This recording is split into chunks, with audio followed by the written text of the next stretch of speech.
Alright, hey YouTube, we're back. We're back with I guess this stream is a pre-stream or preparation for tomorrow, Cavalry of Black Steel. So this set is one of my most anticipated sets, more so than Limit Break or Breaker of Limits or Asia Circuit or whatever the current one is that it's about to be over.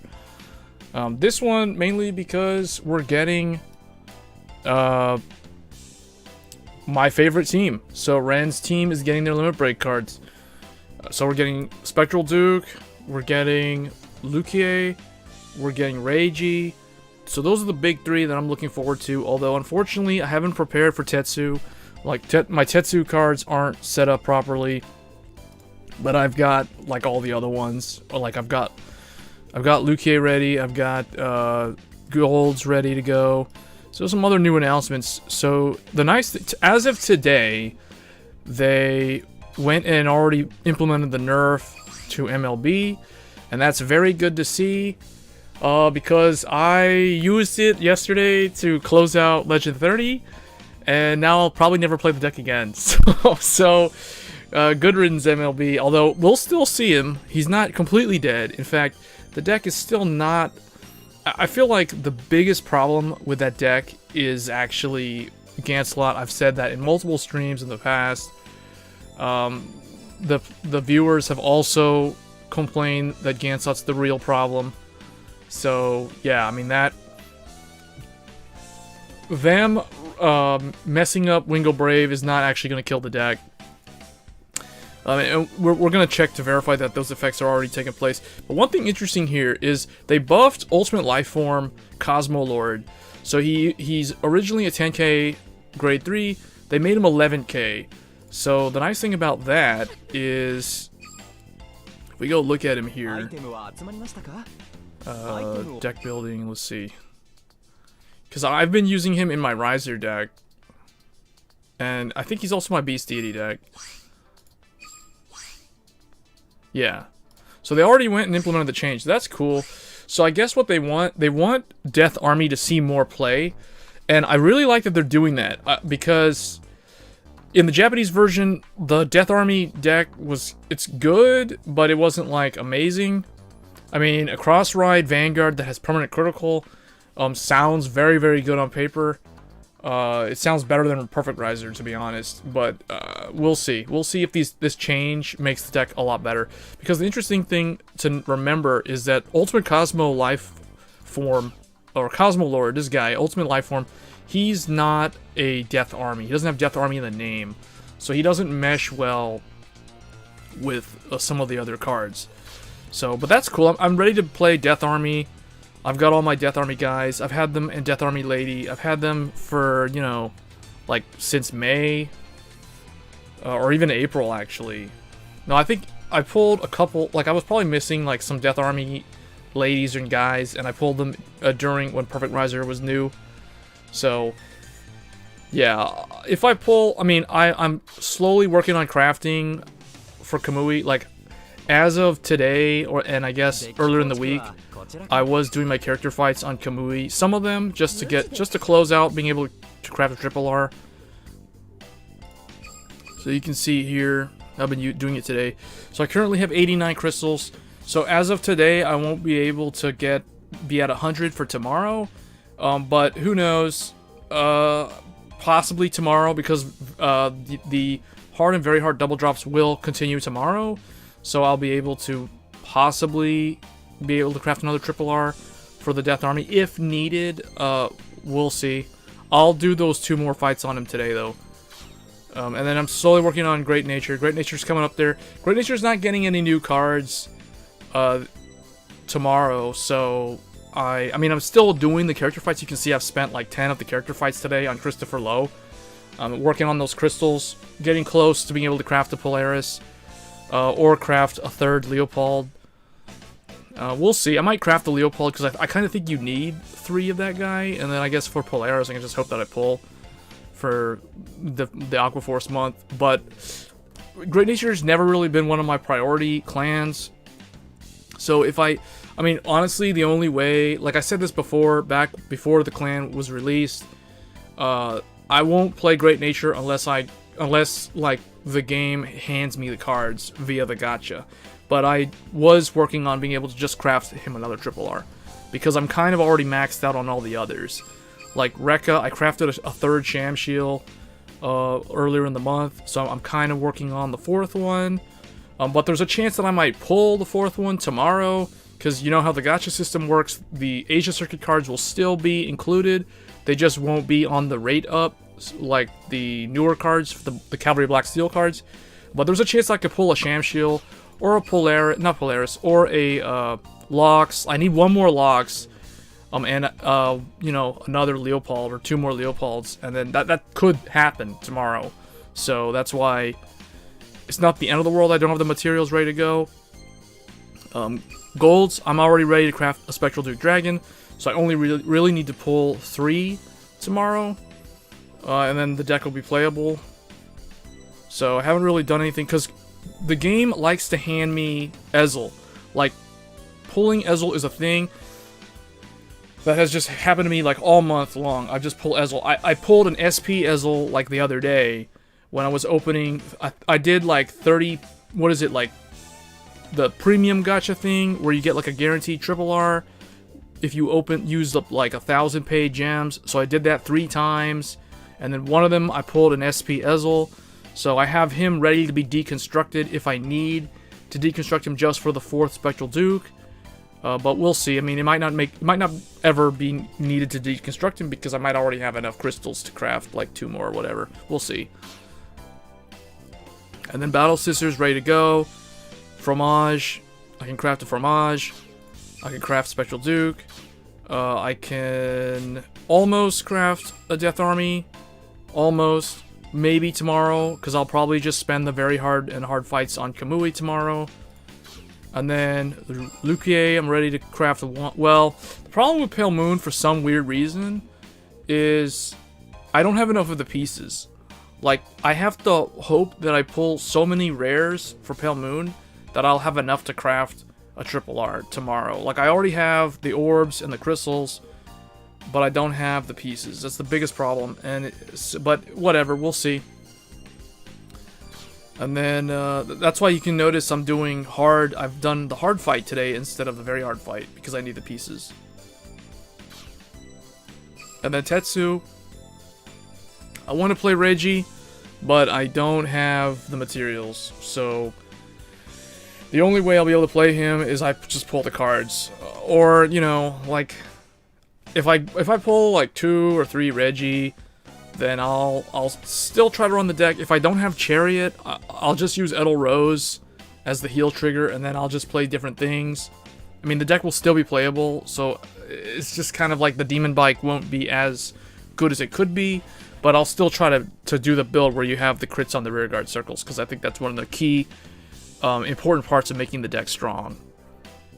But definitely want to try Dark Irregulars, regardless of my materials here. I mean, I'll make it happen somehow. The only one that I don't care for, and I think this is the same for most of the people that are playing the game or ready to roll the gacha tomorrow, is the Indra.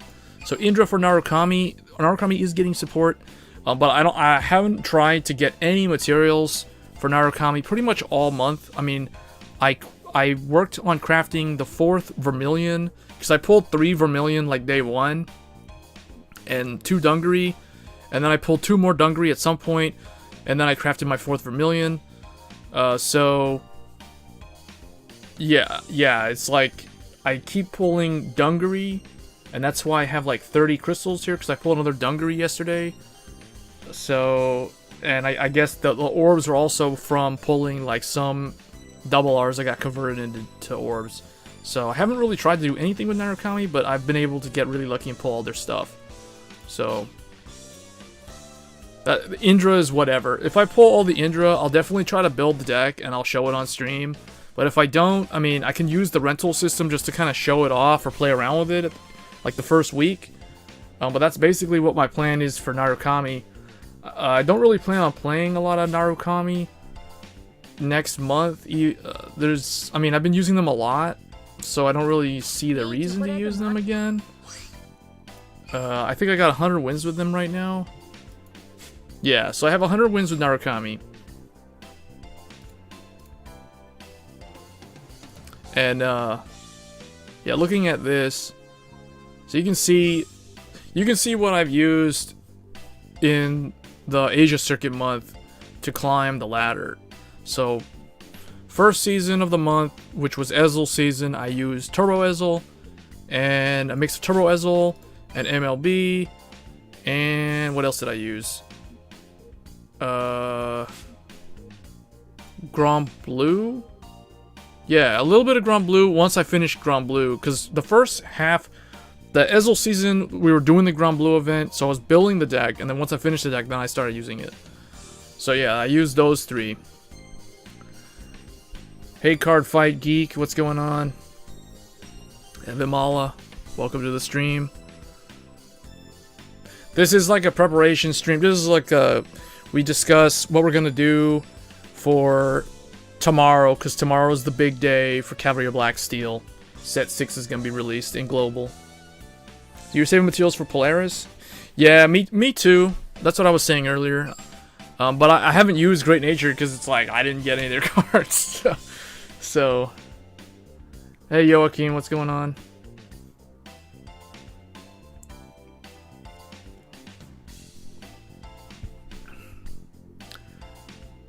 Yeah, we're just talking like, what are the big decks we plan to see in Global? Like, is it going to be the same as the JP meta for the same part? I think for the most part it will be, but I don't know, because I think sometimes, you know, the player base gravitates towards certain decks more so than others.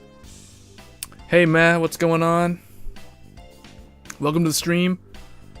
But like I was saying, so I use this season, the Riviere season, I use Narukami a lot. Like, I used them a little bit during the Ezel season, but it was during this season that I really played Narukami like crazy. I got 100 wins, got a good understanding of how the clan works in Zero now, and they are really fun. I really feel like Narukami is a very strong clan in the current meta. Like, this is I don't want to say they're a sleeper clan, because I feel that they've gotten enough coverage from like other YouTubers saying that the deck is pretty strong.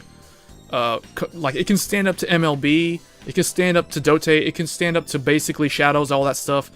In fact, I think it does really well against Shadows, to be honest. But yeah, Narukami is really good. Every time I've been up against a Shadow Paladin matchup with Narukami, like, I don't even remember ever losing to Shadow Paladins when I use Narukami. I've lost to MLB because, you know, it's MLB. Sometimes you don't have a PG and he has that permanent critical and he just can steal games that way. But other times I've beaten MLB because I've been able to use Desert Gunners, and I've been able to, you know, steal off his 2 intercepts and get 3 attacks to him when he's at 5 damage and close out games that way. So, yeah, Narukami's really good. I expect to see a lot of Narukami next month. People are going to be climbing for the Vermilion if they don't already have him. This clan's going to stick around. It's going to annoy people. It's going to be more annoying than Kogero. And it will be better when the big boys come. Yeah. I mean, I don't think we're going to see a lot of Indra. I think if people pull Indra, they'll definitely try it. Like, I'll definitely try the Indra build if I pull the cards from the gacha. But I don't know. It's just a fun... It's probably a fun deck to just... Like, if you have the cards, you might as well just play it and see how it goes. But I think the cards from Asia Circuit are like, Breaker of Limits, like, set 1 Narukamis are already good enough that you don't really need Indra, but it is nice to try a different build. It just refreshes things. It's just more fun that way. You have enough materials for 4 Polaris? Man, that's okay. That's some dedication right there. Yeah, I want to play Polaris. I've slowly been crafting my Leopolds throughout this month. So I think I have 3. I gotta go back and look. So let me go through my collection here just to see what I have. So we'll filter to just yeah, I guess we'll just do double and triple, and then we'll search Great Nature. So yeah, as you can see, I'm missing a Lox. Now technically I was missing 3 Lox, but throughout the month I have been opening packs. Like, I did the premium gacha thing yesterday, and I pulled a 3rd Lox. I think I pulled my 2nd Lox during the It was that other thing that happened earlier in the month where it's like you get those special coupon, those blue diamond things that you can exchange, but then they expire. Talking about cross rides, not Indra, but I got your point. Yeah, well, cross rides don't come out next month. I'm talking about Cavalry of Black Steel. I'm talking about August for global. I'm not thinking about Aquaforce and the Blood and all the other stuff. That's way later on. But I'm saying, like, next month, I still expect to see a lot of Narukami on ranked. Like, Narukami's not going away. Indra will see play, but I think that the standard, Dungaree, and Vermilion, you know, all that stuff is just kind of still be around. You just need 3 Leopold. 2. Okay, I mean, so so should I not even... I need to craft 1 more Leopold. But here's the thing. Like, I might pull Leopold tomorrow. I mean, there's always a chance that you're going to pull the cards that you don't already have playsets of, because they're still going to be... Because of the way the gacha system works, they don't completely separate the cards. Like, they separate them by the season of the anime or the story mode. So it's like Season 1 cards are separated out now, but Season 2 cards, Asia Circuit cards, are still going to be mixed with the cards tomorrow.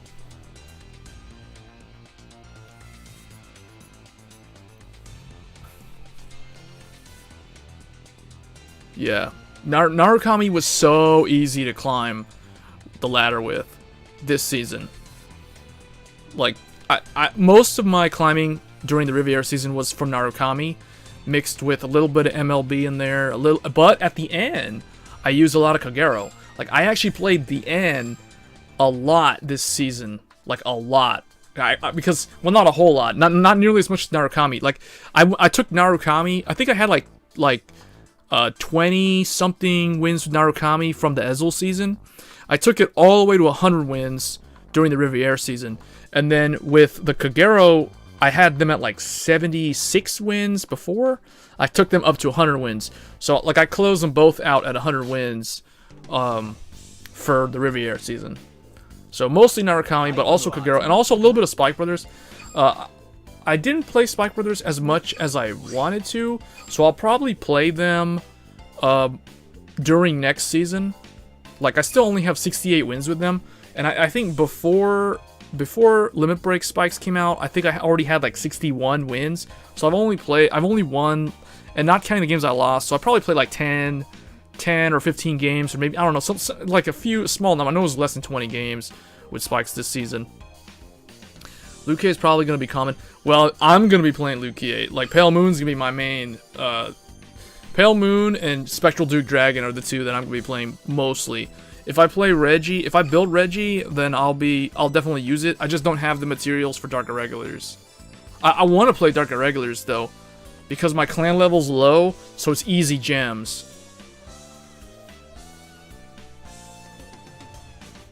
Yeah, I need to get more. I need to get Dark Irregulars. I'm making a goal for next month. Get Tetsu to 100 wins. That's like one of my goals for next month. So, regardless of whether I can complete the Reggie deck or not, I'm gonna still play the deck. Like, I have a contingency plan for Tetsu. Like, if I don't pull the Chariots, where they're not worth running, then I'll just run Edel Rose, because I've got 4 Edel Rose. And I'll just run Reggie, and I'll focus on crafting Reggie. Yes, I'm gonna use Dreamy Fortress. I'm assuming that I'm gonna pull Dreamy Fortress, but yes, I will use it. But I'm gonna be playing a ton of Pale Moon. Like, my goal is to try to get Asuka up to clan level 40, so I can get those Lukier sleeves. Spectral Duke Dragon is good and all, but in JP, he falls on the tier list hard after his debut set. Well, I mean, his debut set is August, so I'm gonna be playing him a lot in August. In September, I'm gonna be playing Aquaforce a lot, because Aquaforce is one of my favorite clans. So I'm very glad that they did not combine. Like, there was a rumor that they were going to give us 2 sets in August. They were going to give us the Aquaforce one that comes with Coral for Bermudas, the Pacifica Cross Ride, and Dayusha and Zeal. You know, that set. There was a rumor that going around saying that we were going to get that set plus tomorrow, like Cavalry of Black Steel. And I did not want them to merge those two sets at all. And I'm so glad they didn't do that, because I want them to do what they did, where they nerfed MLB, and not give us Aquaforce, because I don't want the game to go from a month where MLB trolled hard on everybody climbing rank to the point where it was like, the Riviera season is pretty much dead. Like, there's very few people actually climbing. It's hilarious how people have gotten fed up and sick and tired of MLB.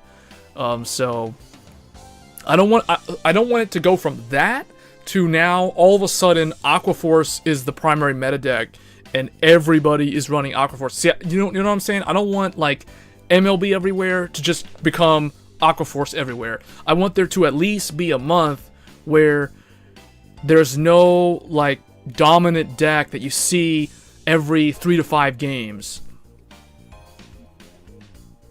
So I'm really glad that they're doing it this way, where they're not giving us Aquaforce yet. Now, I don't have a problem with them combining the Aquaforce debut with the end of Asia Circuit, meaning like they can give us the Aquaforce set, the debut set, plus the Glory Maelstrom, the finale set. They can put those two, release both together in September. I don't have a problem with them doing that, because I don't think that the Ultimate Break changes up the game that much compared to like Aquaforce just being introduced into the game. So if they want to give us 2 sets, September would be the month to do it. That's what I'm thinking. Like if they're slowly trying to get us caught up to the JP, then you know, next like September would be the best month to give us 2 sets again, if they want to do it.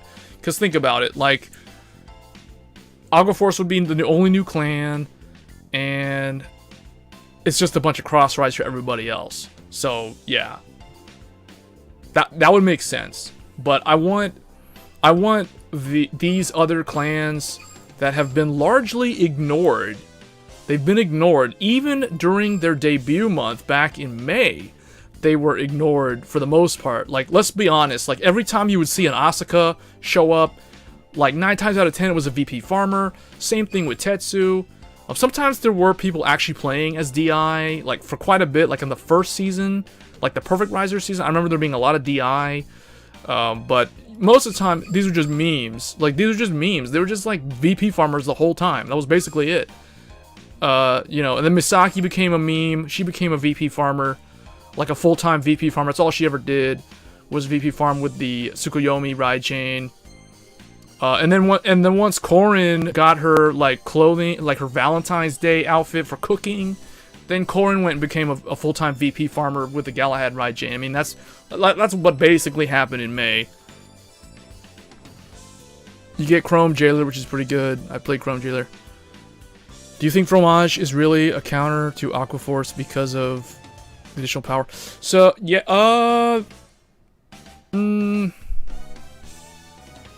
yeah, actually, yeah. You think about it, she is. You know why? Because she's sitting there with a 15k base power, and Diamantes cannot, like, hit. So, and he has to attack the Vanguard to do his thing. Otherwise, he can't, like, swing to the back. He can't exchange his position unless he attacks the Vanguard. So he'll whiff. He'll whiff on Fromage, and then, like, the second and the third attack will still kill off the 2 and drop Fromage's power back down to 11, so then Maelstrom can attack. But what it does counter the ability of Aquaforce to deal 2 damage per turn. So yeah, it is a really nice counter to Aquaforce when you look at it that way. Spectral Duke is good and all, but oh, I think we already talked about that. It is going to be his debut set, so there's really nothing challenging him. So he'll be really strong this month. And Spectral Duke was one of my first actual decks that I built properly back when I first started the game. So I'm really hyped to play Spectral Duke. The only thing that's kind of annoying is that if you want to use Ren with Spectral Duke, you have to run Spectral Duke as a Shadow Paladin, which is kind of weird. It's kind of annoying that they don't let you put the Ren skin, like the new Ren skin, the Asia Circuit Ren, which we're getting tomorrow. Where is he at? So We're getting Asia Circuit, Ran, Kamui, and Misaki. But it's annoying that you can't use him with Gold Paladin. It's like, it says right there, skin set for Ran AC for use with Shadow Paladin decks. That's kind of annoying because technically in Season 2's story, Shadow Paladin's supposed to be sealed away. So it's like, why do that? Like, they should have just made the skin work for golds. Because I kind of wanted Ran to... I wanted to run the old school the old school Gold Paladin Duke deck. Like with Vivian and Little Battler Tron. You know, all the classic stuff that Spectral Duke is known for using way back in 2012. I wanted Ran to pilot that deck. I don't want Aichi to pilot that deck. Like, honestly, I'm not even gonna play Gold Duke because of that. Unless they patch it. Hey, Kai. Yeah, we're just going over, like, how tomorrow's gonna go. It is really weird that he's restricted to Shadow Paladin. That's so odd. Because he did use Gold Paladins in the anime. Like, and what are they gonna do in story mode? Make him use Shadow Paladin? That's not canon. Yeah, he used many clans in Asia Circuit, yet in Zero they restrict him to Shadow Paladin. Because that makes a lot of sense. But the nice thing is they are adding, for the tournament rewards, they're adding Doreen's V-Series. I do need a 4th Doreen. I currently only have 3 Doreen. So the Doreen the Thruster is the one that I'm probably going to be working towards getting from the tournament.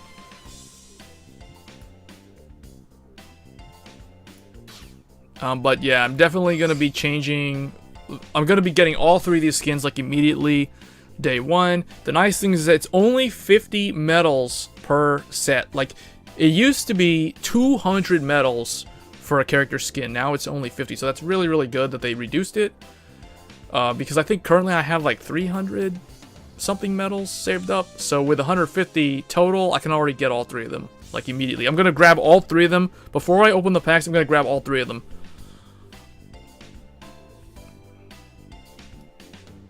And then I guess this Doreen will cost, it'll be like 50% off. So it'll be, yeah. However, it is possible to acquire with half that amount at just, oh wait, it costs full weight. Okay, so Doreen is 10 V coupons. And I think I only have 6 left over because I've spent quite a few of them. So I'm going to have to play, I'll probably have to do like tournament one time and then I can get my Doreen, my 4th Doreen. But yeah, I'm pretty hyped for these 3 skins. All 3 of them. It's kind of weird that they didn't... Technically, I'm surprised that they didn't give us the Misaki and the Kamui one when Asia Circuit debuted. But I guess... Because in story mode, they were already wearing these outfits in story mode. So it's kind of weird that they're giving them now. But I guess it's because... Well, I mean, Misaki isn't actually getting anything new. Like, the Battle Sisters isn't actually Misaki's deck. It's like... I'm not even going to put this skin with the Battle Sister deck. I'm going to be using Yuri's skin with Battle Sisters. This Misaki's is going to go on the Scarlet Witch Coco deck that I've had, and I haven't really used it, like, in a month now. And then Kamui's going to... This is going to go on the Beast Deity. Oh, but I think, like, isn't Death Army supposed to be used by somebody else in the anime? I don't even know who uses Death Army. Is it Nagisa? Or I don't know who uses Death Army, but Kamui, this skin's just going to go on Death Army. Because there's nothing else. And then there's another announcement. Leon's birthday. You're gonna wait for the rate up.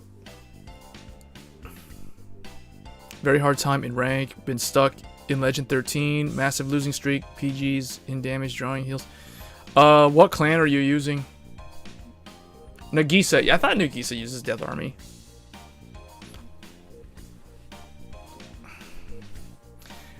Here's my secret. This is my secret tip for those of you who are already rank 30 or above. Stop climbing the ladder. Stop climbing the ladder and stop playing rank. You're just making it harder for the other people, and there's a possibility that you will cause yourself to actually go down in rank, because if you lose to somebody who is below you, they'll take like a whole bunch of points from you, and then they might like jump over you. So that's why my word of advice, those who are already Legend 30, do not climb any further. Stop climbing.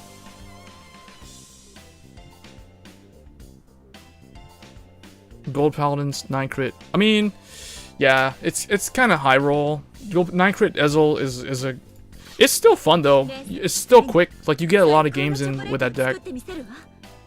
These birthday gifts are so bad. Yeah, all they do is like give you a cake for the what is it, the Farmville or whatever, the My Room system.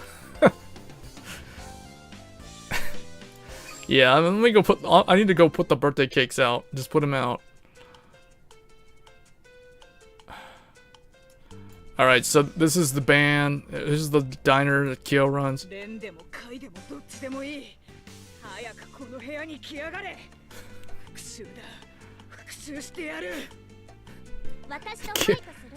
Kyo's just being a total creep. All right, so anyway, let's put the birthday cakes in here. Where are they at? Is it trophy? No, it's other.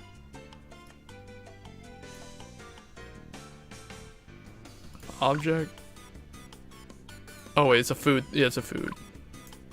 Let's see. Wait, do I have the Asuka one out? Oh, I already have the Asuka one out. So I need to put the other ones. Just throw them all down there. It doesn't really matter. Who's this? Kyo.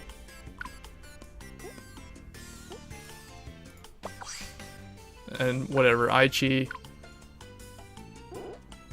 Put him in the back.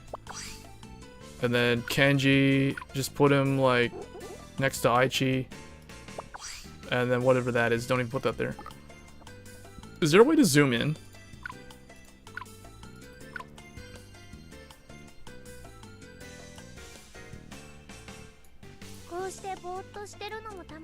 JP got so much things for Aichi's birthday.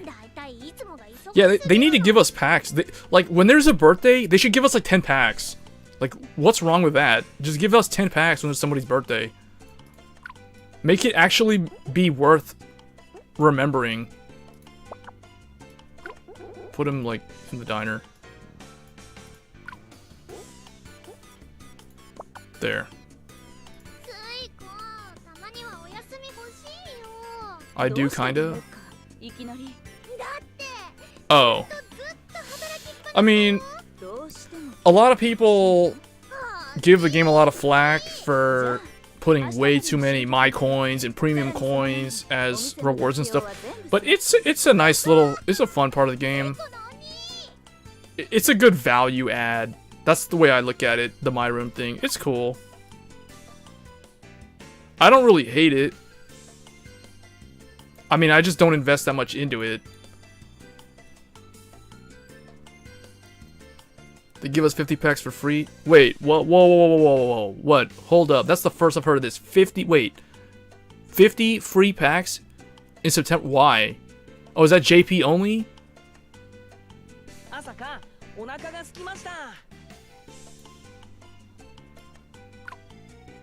Throw him outside. No, just put him here. The thing is, for Aichi's birthday...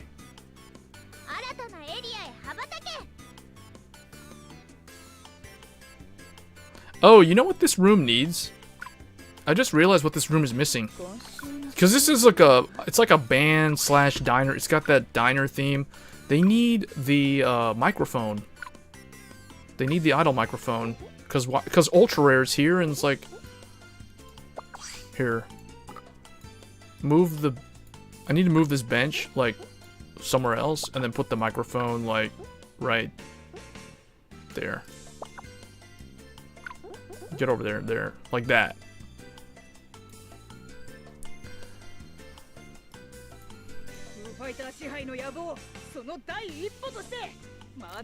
Man, they made the diner table way too tall. If the characters are that short, the diner table shouldn't be that tall. The reason they're getting so much stuff was due to the 6-month anniversary. So wait, so you're saying like half a year anniversary every day, you get 5 packs a day and it lasts a week? So we're getting that September? Well, wouldn't it be October though? Is that really 6 months? Because the game started in April.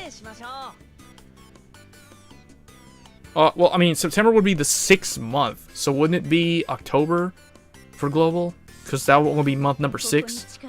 And after September, then it would technically be the anniversary.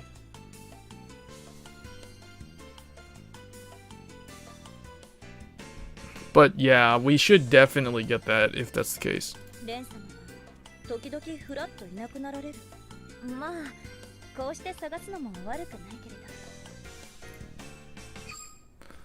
Alright, so let me see. I'm just trying to think like what I'll do in the event where I don't pull enough cards for Dark Irregulars. See, I've already rearranged my these are the main decks I'm gonna be going with. I mean, this should probably be there.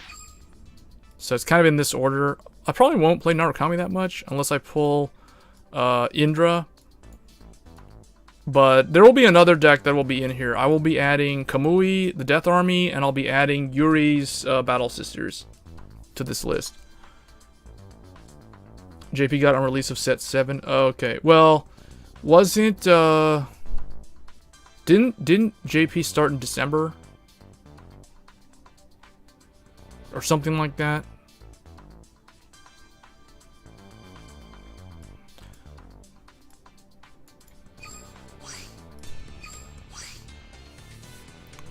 I'm trying to think here. Death Army. So I've got my Ultimate Cosmo Lord ready.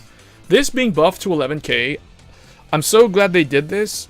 I never would have seen this happening where they actually buff this card. But I think this will incentivize people to try out the Death Army deck. Because a cross ride with a critical trigger sounds really, really good on paper. But I guess now with the base form being 11k, it hits really nice numbers with his skill. Because you rest 1 and he's 14. That means with any random, like a Death Army guy behind this guy already makes him a 21k column on the rear guard line.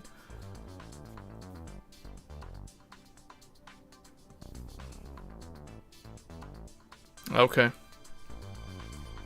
Yeah, I mean, as long as we get the 50 packs, that'll be really nice.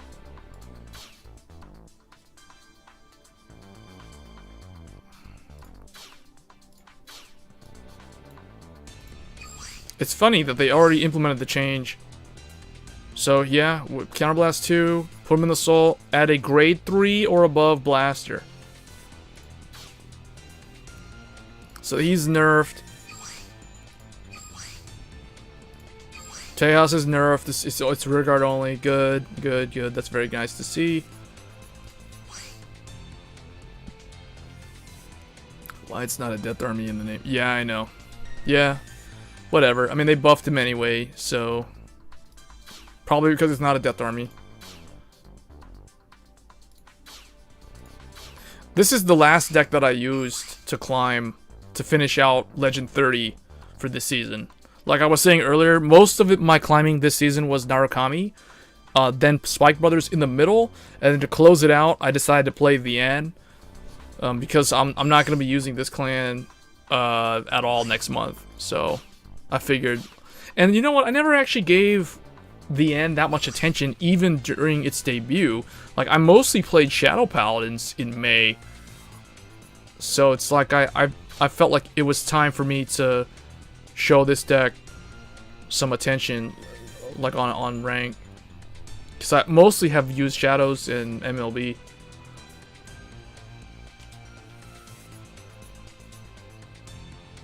Bonuses of global.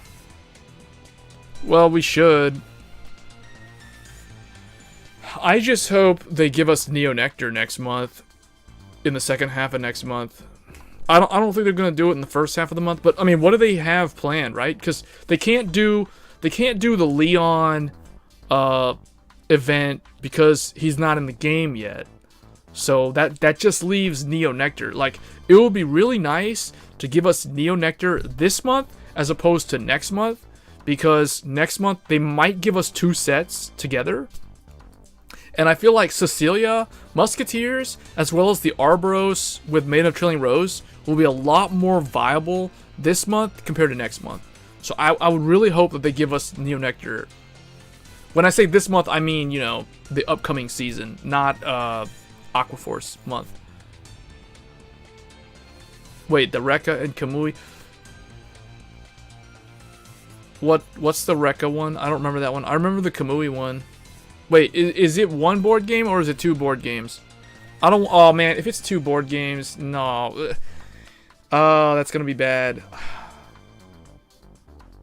They can give us 1 board game, but I want them to give us Neo Nectar because Neo Nectar will be more relevant during Spectral Duke, during like Cavalry of Black Steel era as opposed to Blue Storm Armada era.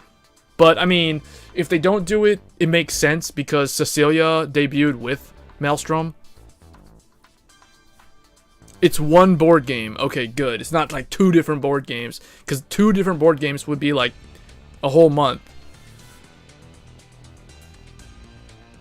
Yeah, man. Okay, see, here's somebody who understands. Neo Nectar is really good. Neo Nectar is really fun. I played a ton of Neo Nectar during the Awakening of Twin Blades month. Last month. Didn't really use them that much this month at all, though. Because this month I've been having way too much fun with the Limit Break stuff. Turbo Ezel, Narukami, Goki, Granblue, Spike Brothers. That's basically what I used this month. Last month was Shadow Paladin, Neo Nectar, MLB, and Scarlet Witch Coco. And a little bit of Beast Deity Azure Dragon, because I eventually built Beast Deity Azure Dragon. Like, so I'll just show you guys what I used. So this is what I used in June. This deck, this, Neo Nectar. I used MLB, of course. Where is he at? I used MLB. I used Beast Deity, this one. Not Risers, actual Beast Deity, so this build.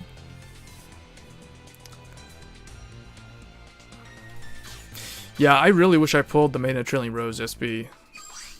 I pulled Rainbow Wood. I pulled this SP. It's cool.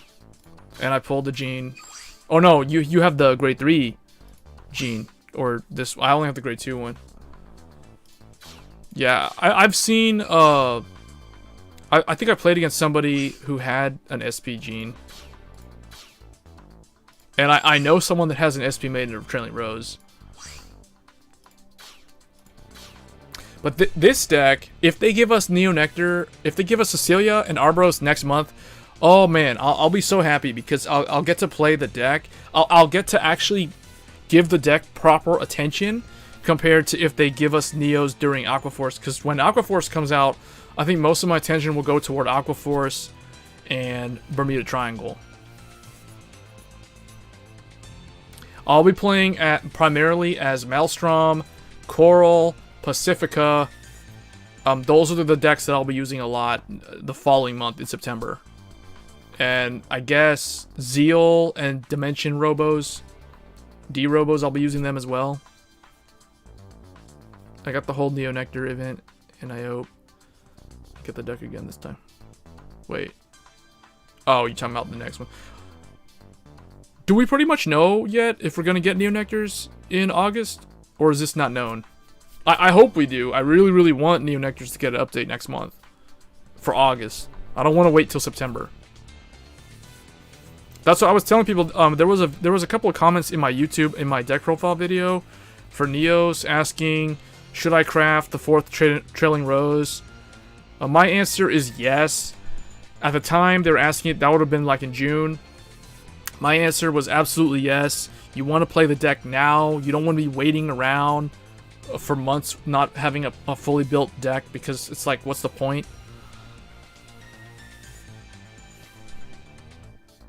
But this particular build has been extremely consistent. Like, they're able to build up really good intercepts during the opponent's turn. They can use P-Knight to get them back into the deck. With, like, usually what I'll do with P-Knight is I'll put one of these plus one of these, or, you know, even these from the drop zone into the deck. The funny thing is, so many times have I done that, and then like on the twin drive, I drive check the trigger that I put on the deck, because I'll use this, and then I'll use either this or this to shuffle the deck, or I'll just use him to shuffle the deck for me after I use P-Knight's effect. And then I get the trigger that I put back in. I mean, even the deck profile video showcases that happening, where I put my Trailing Rose back into the deck, and then on the drive check, I checkmate a Trailing Rose against MLB right when I need it to prevent MLB from doing Blaster Blade from doing his retire. Great Nature with Polaris is so much fun. Oh yeah, Polaris is coming out with Aqua Force. Yeah. The only way I'll play Polaris is if I pull Polaris. I'm not going to prioritize crafting him. I mean, I will if I have the materials, and I'll have enough materials to craft one, but I'm probably gonna craft the Leopold though, unless I pull it tomorrow. So the only thing that I don't want to see happening tomorrow, I don't want to pull any of the gold pounds that I already have, because I already have 4 Ezel, I already have 4 Pelennor. I don't want to pull like way more Ezels. The thing is, I have way too many Ezels. The game keeps throwing Ezels at me left and right. In fact, yesterday they threw one of these at me. I never even had this SP until now. Like I've had 4 of the regular one. For the longest time, I had 4 of this while I worked on getting these. So then, you know, I do my typical thing. Get Legend 30, then finish in top 1000, and you have a playset of the other art, and then that's basically it. But so it's then they give me this, so now I kind of want to go back to playing the old artwork because I pulled this. So I might actually drop the rank reward one. But please, no more Ezel. I don't want to see this tomorrow at all. I don't want to pull any Ezel. If I pull another SP of this, I'm going to deconstruct it for Spectral Duke. Same thing with Pelennor. No more Pelennor. I mean, I've got enough material. So, my plan is as follows. Pull 3 Spectral Duke, craft the 4th one. That's what I plan to do for golds. Narukami, for Indra, it is what it is. I don't have the materials to craft anything for Narukami right now. So, if they give me 4 Indra, great. I'll showcase the deck. I could even do it as a rental or whatever, and then that's basically it. But yeah, I don't really plan to do anything with Narukami next month. And then Dark Irregulars, I want to play Reggie, but I did not. Unfortunately, I do not have the materials. Like I don't have the. Why is this? Let me see. Yeah, you guys see, I have, like, nothing. I have 2 NLK. I've only ever had 2. You don't really need him because he kind of falls off. How are the Pale Moon materials? Pale Moon has a serious issue. I'm about to get there. But right now, you can see, like, I'm not ready for Reggie in terms of materials. So at this point, I'm at the mercy of the gacha. I need to pray to RNGesus to get the cards for the Dark Irregulars. And then let's see, Pale Moon. Pale Moon is a very interesting situation that I'm in. So for Pale Moon, I've got Alice and Purple Trapeze. I actually have 5 Purple Trapezes, I think. I think I've got, yeah, let's see. Yeah, I've got 4 regular, I have an SP. But you can see right here, here's the problem with Pale Moon. Let me go to the regular one. So you can see the problem. I have the crystals, I have the orbs, I don't have the pieces. This is the problem. This is what's going to get me. This is the Achilles heel. But I'm hoping that tomorrow I pull enough rares, Pale Moon rares, that I will fill this up and I'll have enough materials to craft a 4th Lucia if I need to. That's the plan.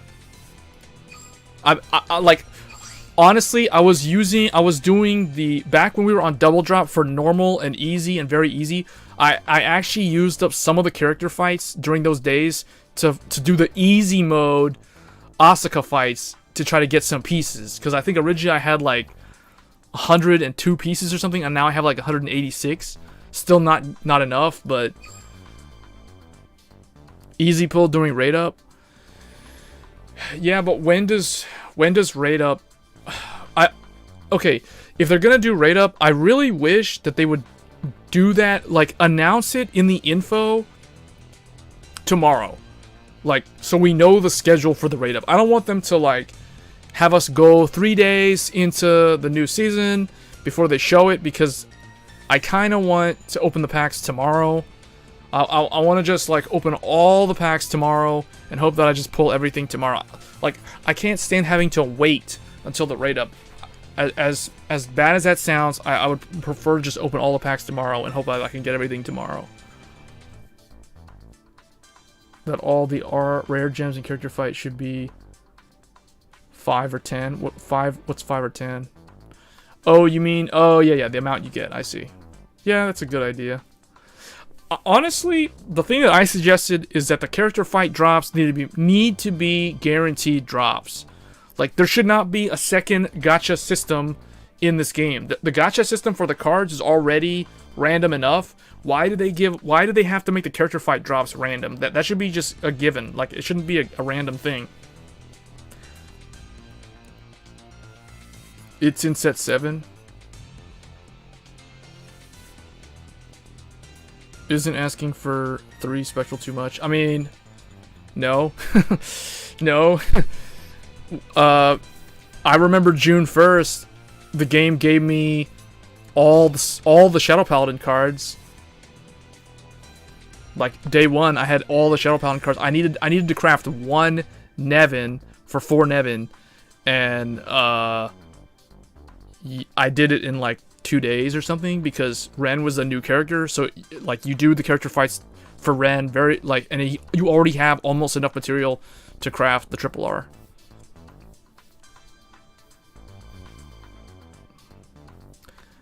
Well, that's what I'm gonna do.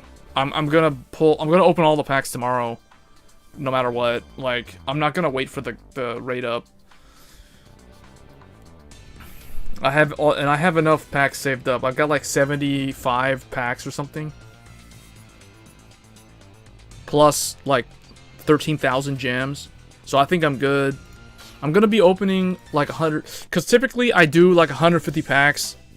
150 pack opening I think is a good number. 150 to 170, cuz that's usually what I do. So because there's no more infinite packs, and you guys can see, like, I'm only at I'll be at 1.6 million later today once I do the character fights. But I'm going to forego the opportunity of getting these 4 remaining packs just because I want to guarantee my finish in top 1000.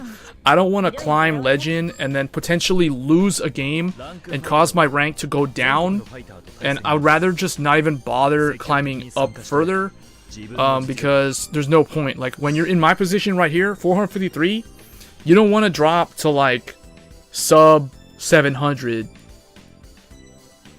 There's only 8 hours left. I'm pretty much guaranteed that 4th Riviere, that SP Riviere at this point. So it's like I told people before. I told people on stream, I've said this many times, even before they got rid of VP farming, that Legend 30 will be the new Legend 50.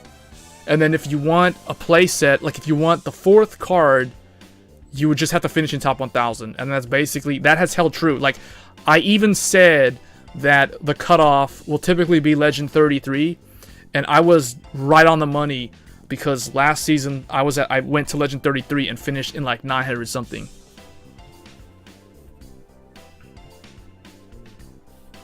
But this, finishing Legend 30 now is way more of a grind than finishing Legend 50 back when VP farmers were a thing. Like, it's kind of sad, but it is what it is.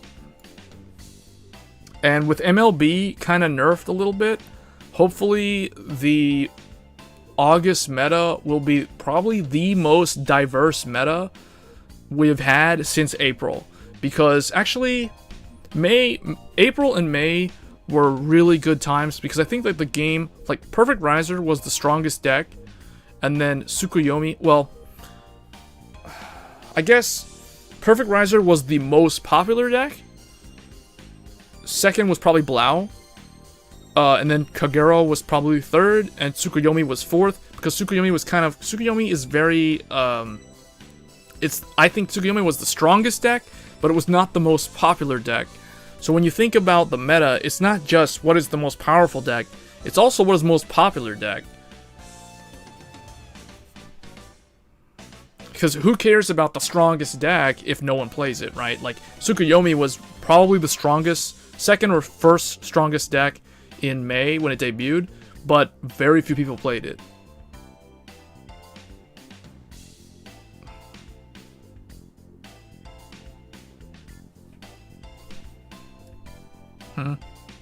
Who are you? You're on the list? You're the guy here? Anson the Seeker?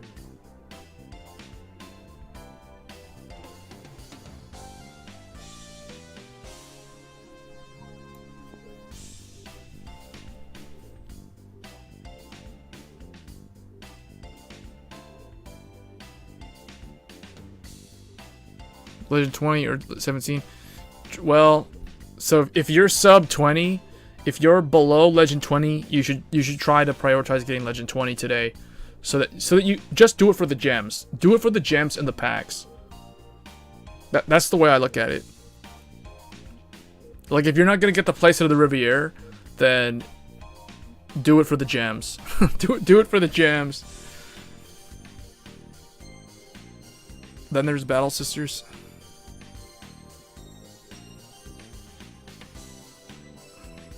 These 20 points that I have, like, I'm Legend 30, with the 20 points I got today was because I did my one daily ranked match for the ticket. That's the only reason why I have these 20 points. And I went in as Tetsu. I went Dark Irregulars and I won. It was against Narukami and I won with Dark Irregulars. I'll show you guys what deck I used for my one ranked fight. This is the build.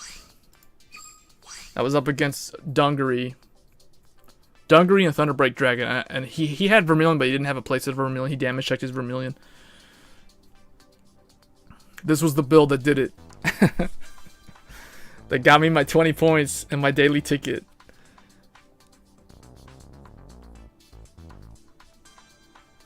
Wasted 10k gems on the Kyo event, and I regret it since I pulled nothing from the packs I opened. It was all commons. Oh man, that feels bad. Yeah, I know somebody who wasted, like, I think at least 6k gems and still didn't finish the deck. And I think he had 2 Juggernaut Maximum. He had 2 Juggernaut Maximum. He pulled 3 Jelly Beans, and he pulled 1 Deadly Emperor. I think he either crafted a second Deadly Emperor or he crafted the 4th Jelly Beans. I can't remember.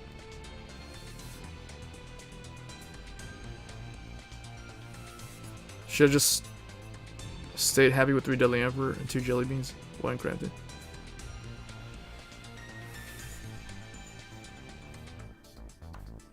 You can still make a good deck with that build though. Like, the only thing is, like, do you have 4 Juggernaut Maximum? If you have 4 Juggernaut Maximum, then Juggernaut becomes your heal.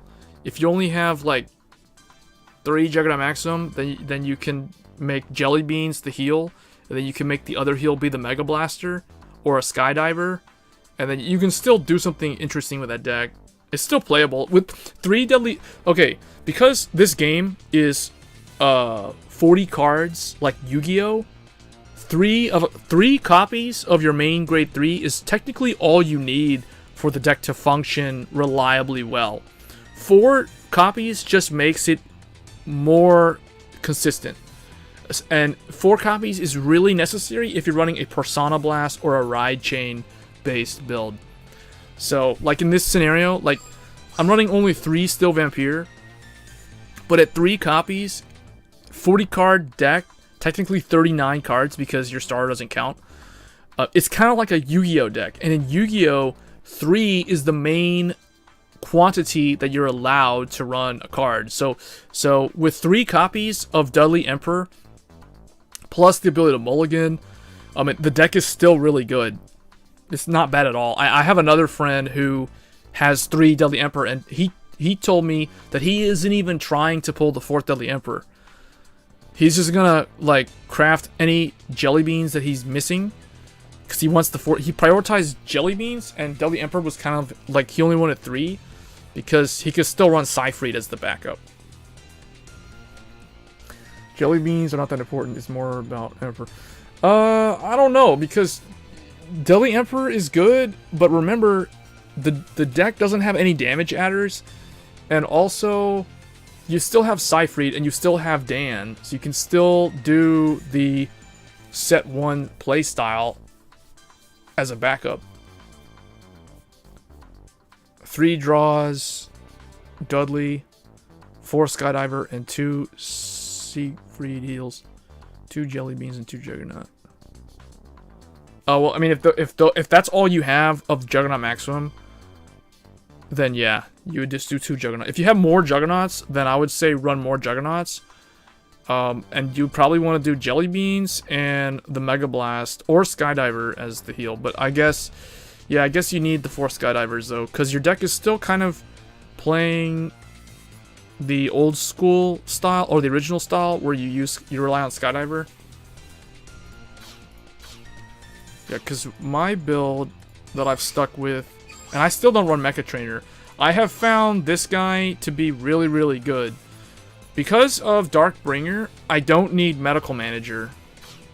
I run him, and I run 1 Skydiver, and those guys go in the soul, so I don't really need Medical Manager. This is basically Medical Manager number 1, and this is Medical Manager number 2.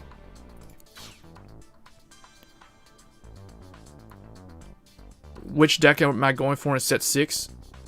Pale Moon. Priority 1 is Pale Moon. Second is Shadow Duke. And then third would be somewhere, it's like probably Battle Sisters. And then 4th is Reggie. In that order. The only reason why Battle Sisters is higher up over Reggie is because I already have enough materials to craft a Triple R OTT. I don't have the materials to craft Triple R Dark Irregulars. That's the only reason. I'd rather play Reggie though. Yeah, I tried him out. I tried him out on stream. The only reason why I went back to running this build is because I can't search Wild Hitter with Beans, and Beans guarantees me to search Dan when I need him or Phantom. So that's the reason why I stuck with Dan. I think Wild Hitter is really good if you didn't pull 4 Jelly Beans, then I think you could run Wild Hitter.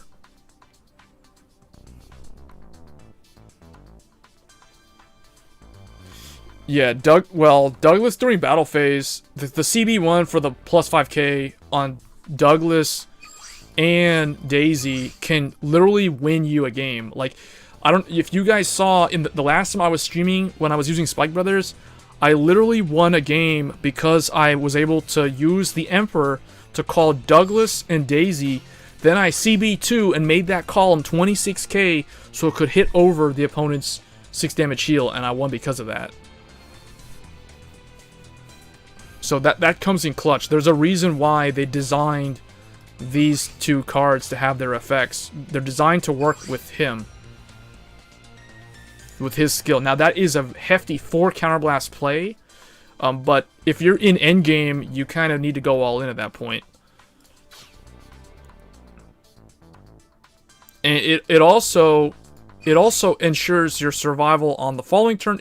If they double 6 damage heal on you, for whatever reason, then you at least have Douglas as an interceptor the following turn to help defend you. Unlike Baraki, who leaves the field.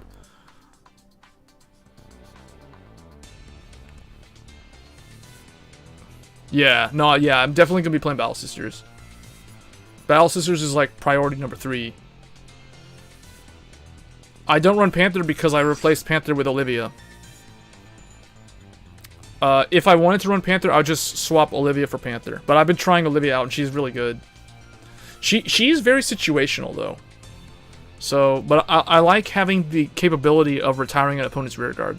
even if she leaves the field, even if it's a 1-for-1 trade, because in the scenario where my opponent does not have 2 interceptors, I can do stuff like use, say, my first grade 2 or whatever to kill their 1 interceptor. Then Olivia can attack the Vanguard, hit, blow up one of their boosters, you know, or whatever, and then she goes away. Then I can swing in with the Emperor, and if I'm on limit break, I can do his thing and put more stuff on the field, or I can use Dan to replace Olivia with something from the deck. So, I mean, there's still... She meshes well with the open circle play that they do.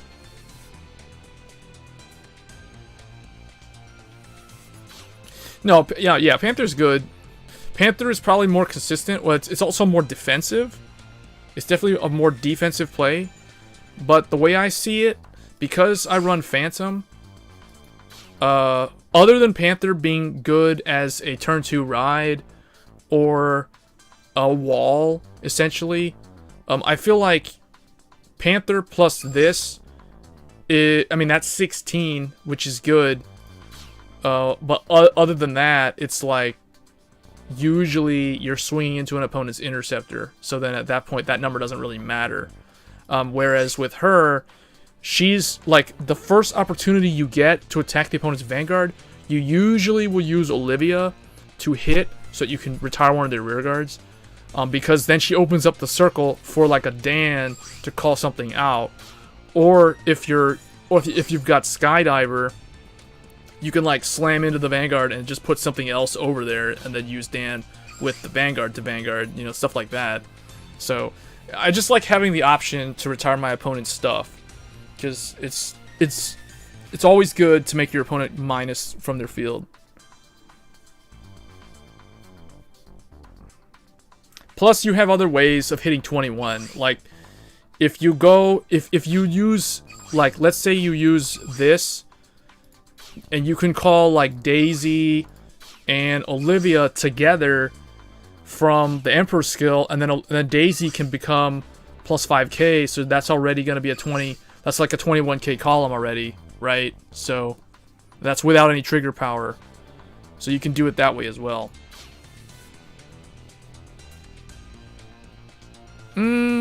I don't think so. I haven't really had any problems. Yeah. But you guys, you have to remember though, the deck has the stupid consistency like Ganslot with Jelly Beans. Because you're putting your heal trigger back into your deck, you're increasing the odds of healing relative to your opponent. So you're, in a sense, you're usually going to be able to get pretty good mileage out of your heal triggers per game. So you're able to countercharge because of Jelly Beans. So it just kind of works out that way. It's hard to explain it, but I mean it does work that way. And I do have the cards that go into the soul. Like Skydiver goes in the soul, my starter goes into the soul. I mean that's already, like, that's counterblast, that's Soul Blast 2 cost right there. And that's not counting the grade 1 and the grade 2. So I do have ways of building up soul. It's just mainly the starter and Skydiver. And also the Emperor putting something in the soul himself. So I do have ways. It's mainly the starter and Skydiver and the Emperor. I don't like Medical Manager because I don't like the random soul charging. I feel like I've said this last stream, I don't like random soul charging in decks where the deck is not, the soul is not the focus of the deck. Like, random soul charging is good in Pale Moon, because most of the time you're going to get pieces that you need in the soul when you need them there.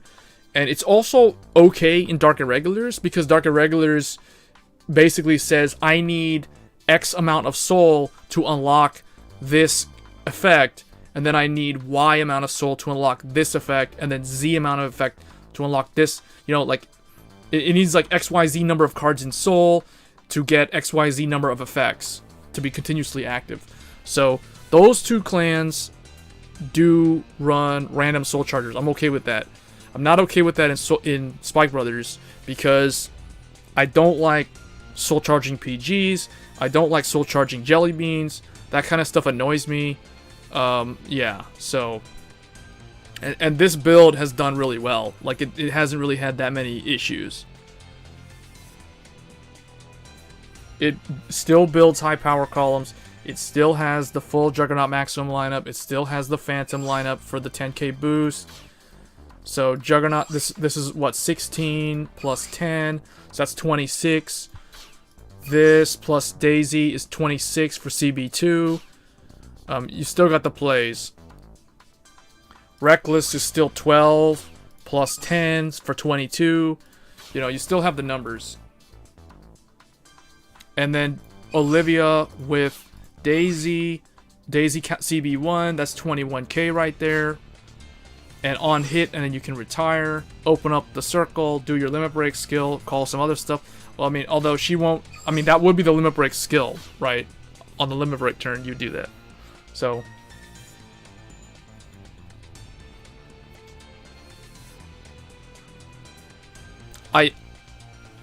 I would, yeah, I mean, I did play them in the old build.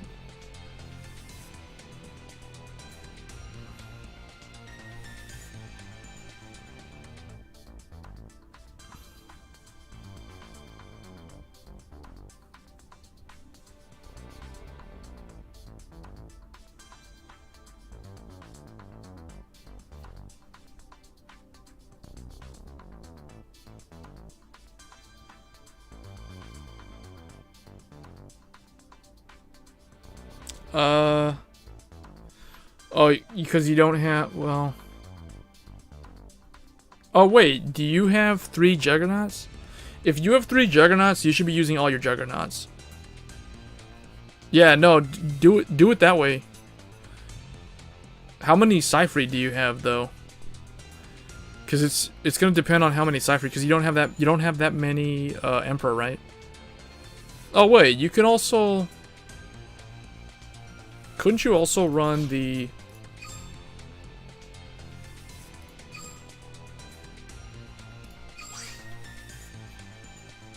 Well, I guess now this isn't really needed.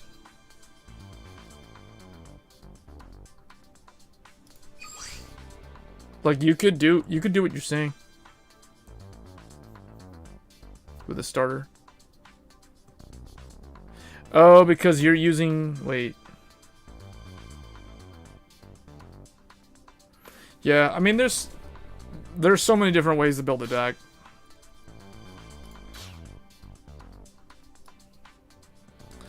Three Cyphered and 3 Emperor.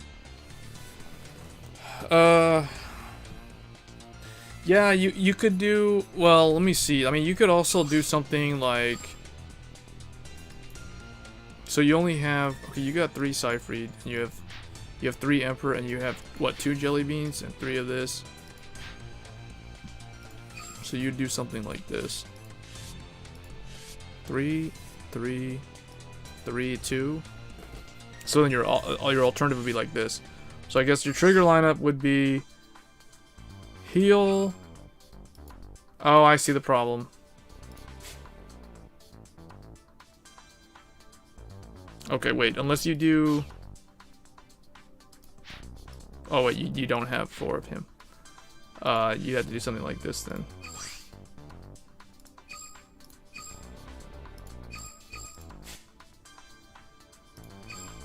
You have to do something like this. You have to make Jelly Beans a critical trigger. You have to play crits.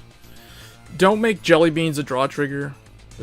I think that's the cool thing about Jelly Beans. So if you have a card that can go back in the deck, if you can't use him as the heal, I would make him a crit.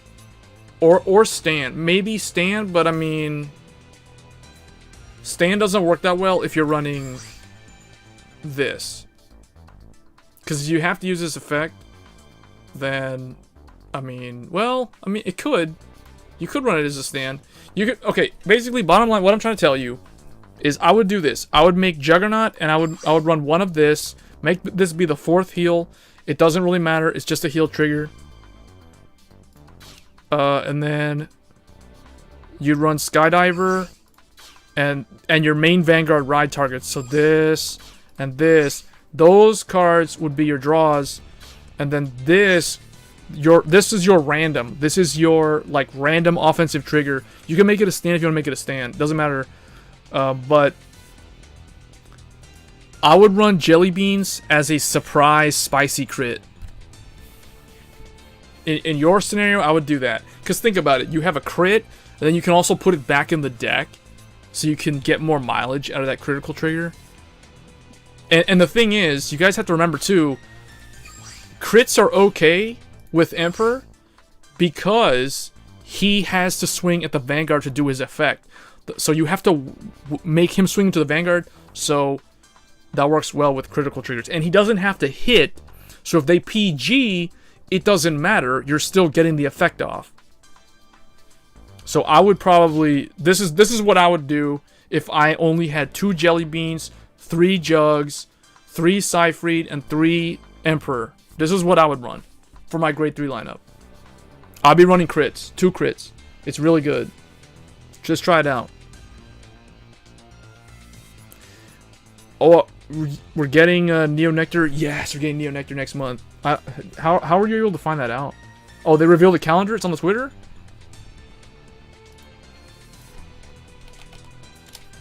Let me go see.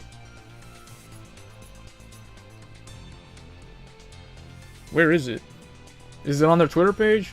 Or is it on their website? I'm looking at the Twitter right now. I don't see it. Is it on the Bushy Road page?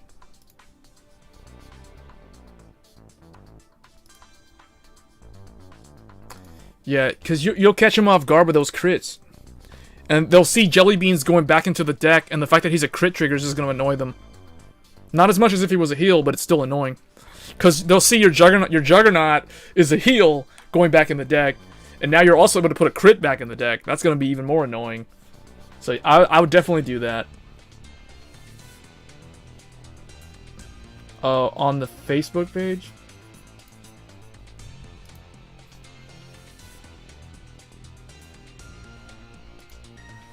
Oh, I'm trying to see if it's on... Well, I guess I'll have to look. But okay, anyway, it's good. It's all good. We're getting Neo Nectar in the second half of the month, just like I wanted. That's awesome, because that means I can climb using Neo Nectar again. So I'll spend the first season playing as Pale Moon, Shadows, or I mean, you know, Spectral Duke, and Battle Sisters, and then assuming my Reggie deck won't be ready in the first half of the month because I'll probably not have all the pieces. I'll have to start focusing on crafting for Tetsu, so then I can use Reggie and Neo Nectar in the second half of the month. It's a board game. It's the Kamui and the Rekka board game is in the first half of the month, and then Neo Nectar's the second half.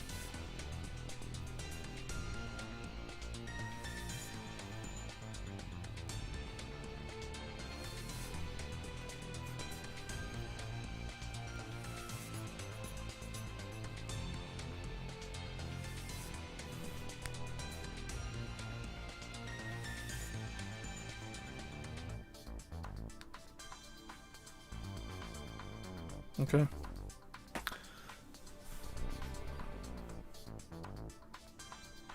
We're not going to skip the Leon event. The Leon event will show up like once Aqua Force is in the game, because that's how it was in the JP. They're not going to skip it. It's going to be the Leon event followed by Tachikaze.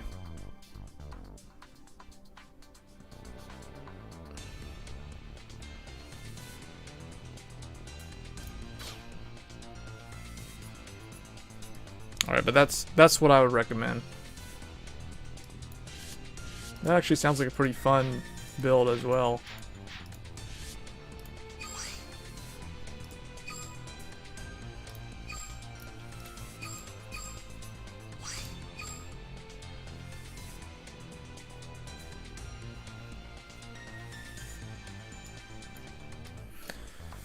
All right, so what are you guys gonna be running though? Like, which decks are you, or which clans are you gonna be playing, or you're prioritizing? You've been saving crafting materials up for tomorrow, actually, because tomorrow's a big day.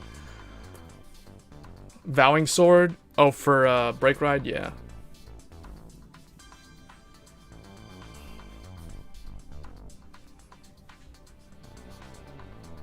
You know, that's kind of weird how some of the break rides are triple Rs and others aren't. Like, Himiko is a double R. Neo Nectar.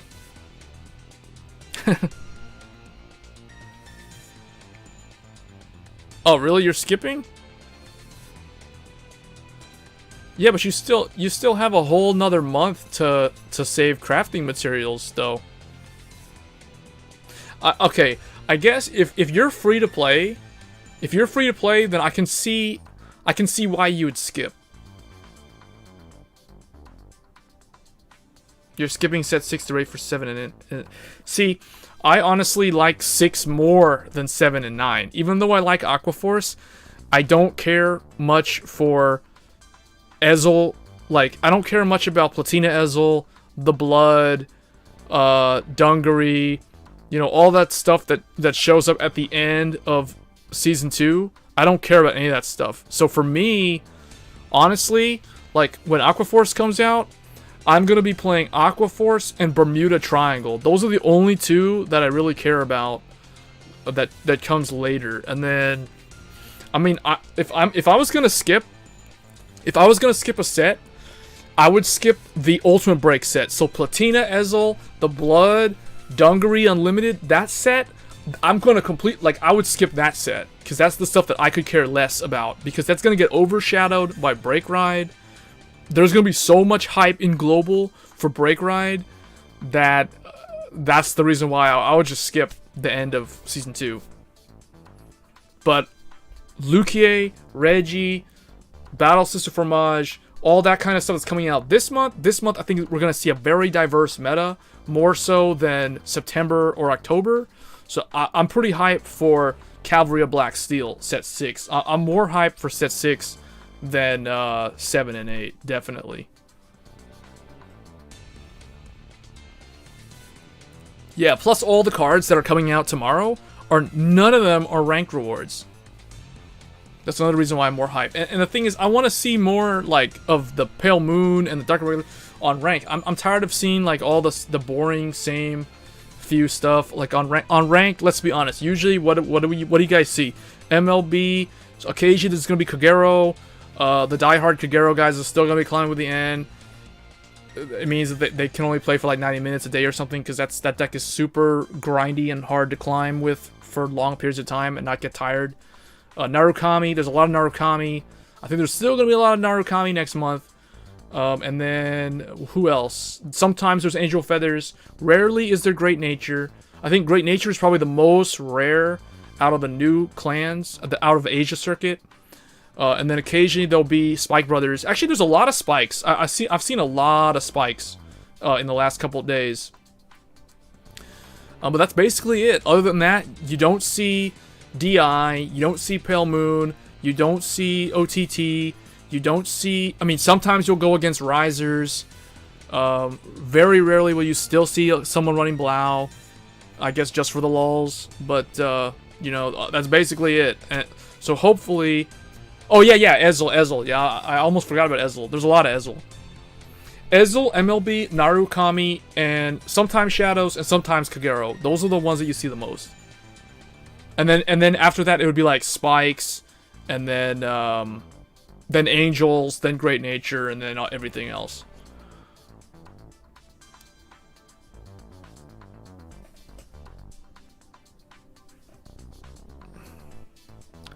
Gold will be a lot for a while too.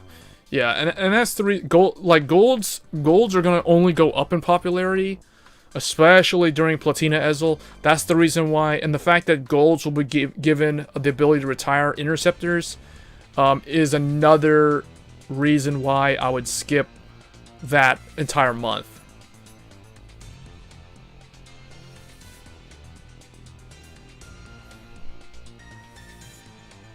Yeah, I run into Dimension Police sometimes too, but it's really, really rare. It will be like 2 games a season.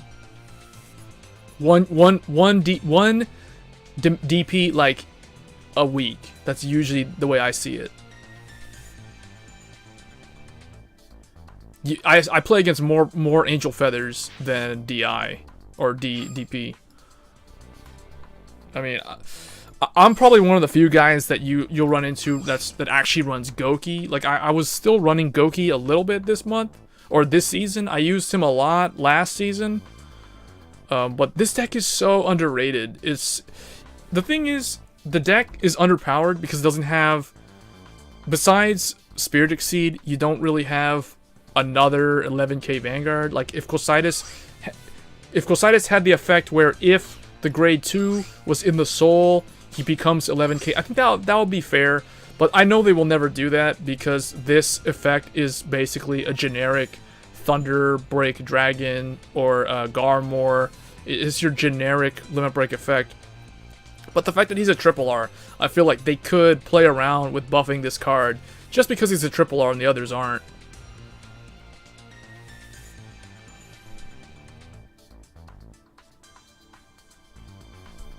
$30,000 gems. 30,000 gems. That's like 300 packs right there.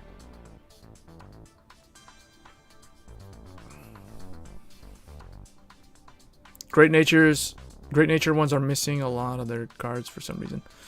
Yeah, I know. I'm missing a lot of my Great Nature cards too.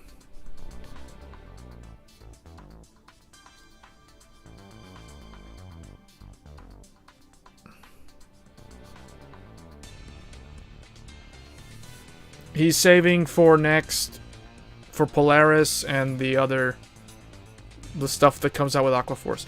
Hey, is it just me, or is anyone else gonna try to play Coral? Like, is anyone gonna build Coral when Aquaforce comes out? Because I've been sitting on Bermuda for like a long time, and I need to finish the deck. Or I mean, I need to build Coral when she comes out.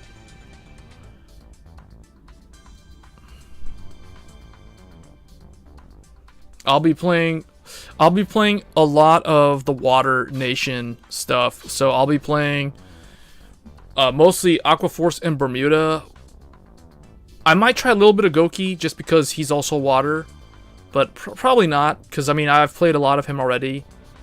But definitely those two. I'll also try a Pacifica, like a Pacifica only build, where it runs Pacifica and the Cross Ride. So because of that, I do need to craft my 4th Pacifica. Because I think I've only got 3 of her. Yeah, I need to craft 1 more Pacifica. So that's where my crafting materials for next month are going to go. And I need to check, how am I doing on my gems? I mean, my material.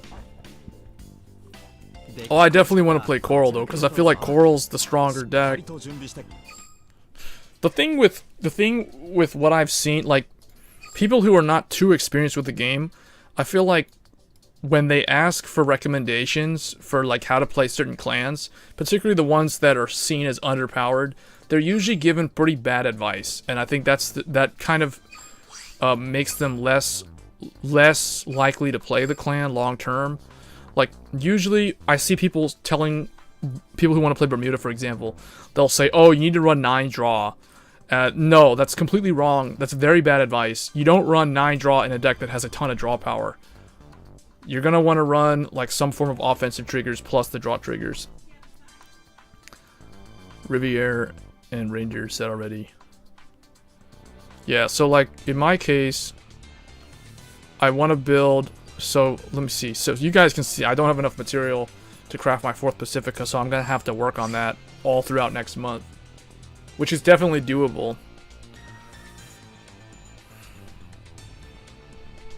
The only problem is that means that I won't be able to save materials for Coral.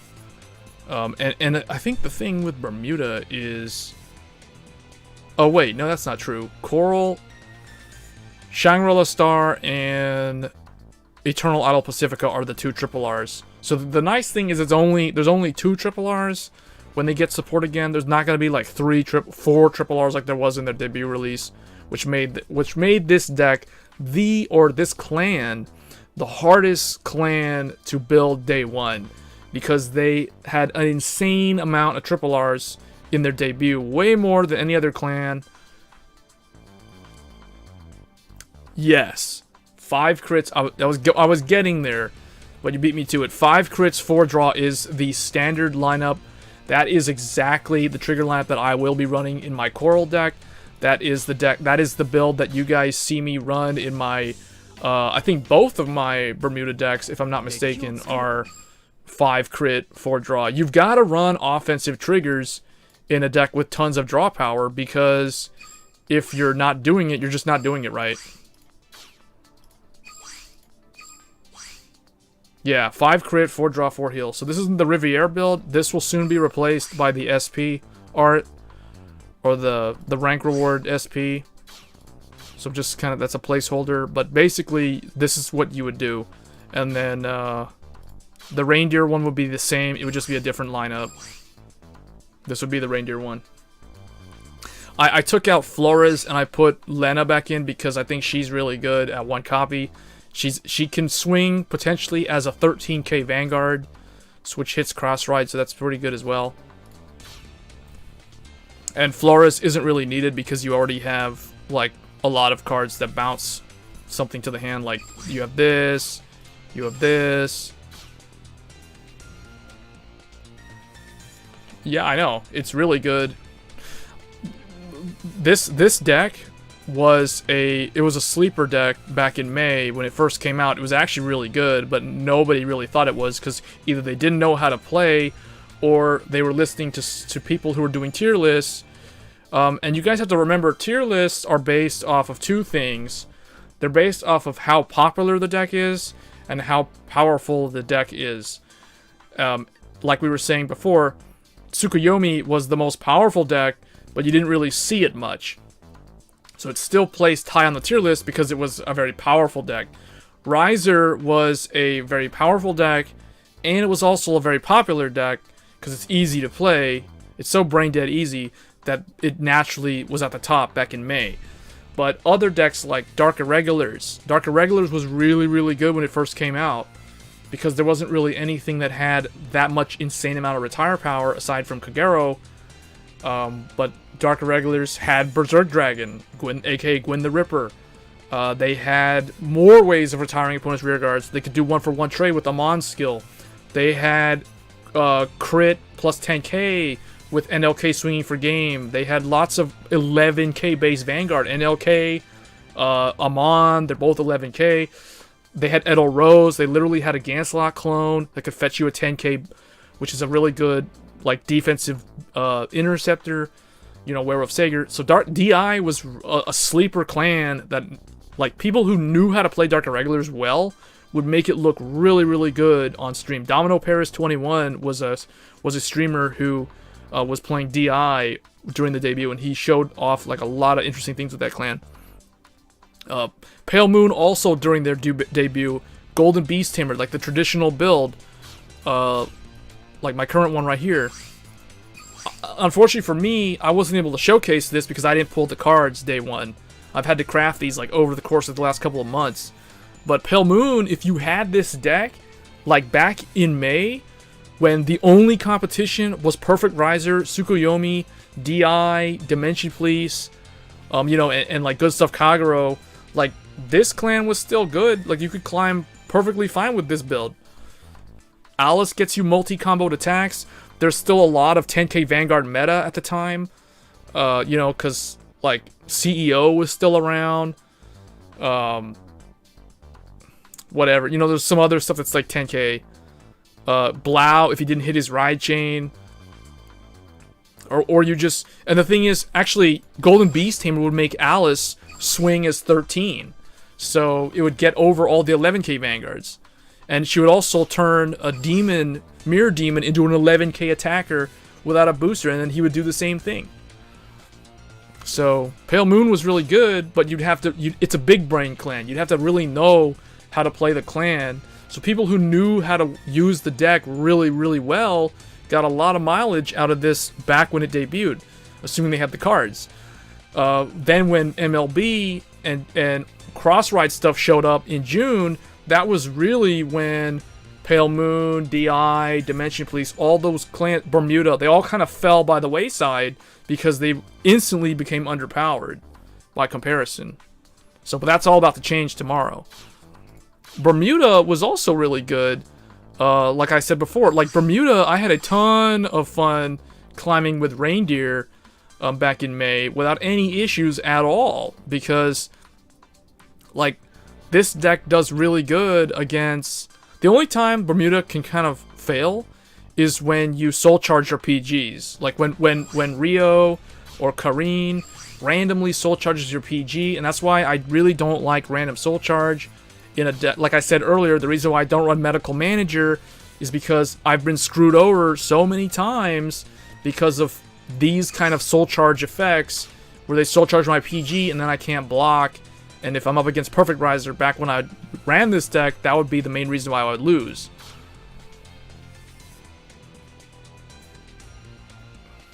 Yeah. Well, I mean, yeah.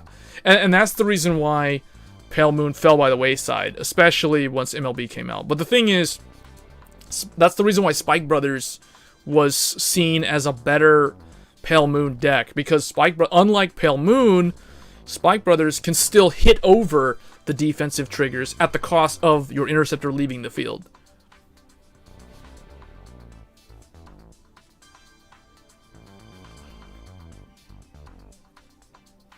I don't know what that means. You found a bug or something? But this clan was the hardest one to actually run the cards, because you needed... minimum, you needed like 8 triple Rs, and then if you run Pacifica, that's another triple R. And then if you wanted Riviere, that was another triple R. Actually, the more expensive build, the harder to build deck was the Riviere one, and it was actually worse than the Reindeer one. Because this one needed, like, potentially 12 triple Rs to be competitive. You needed 4 Riviere because of the Persona Blast. You needed 4 Pacifica because she was your backup win condition. And then you needed 4 of the Pearl Sister Pearl Love, because this is basically the card that is your advantage engine. This paired with the sister.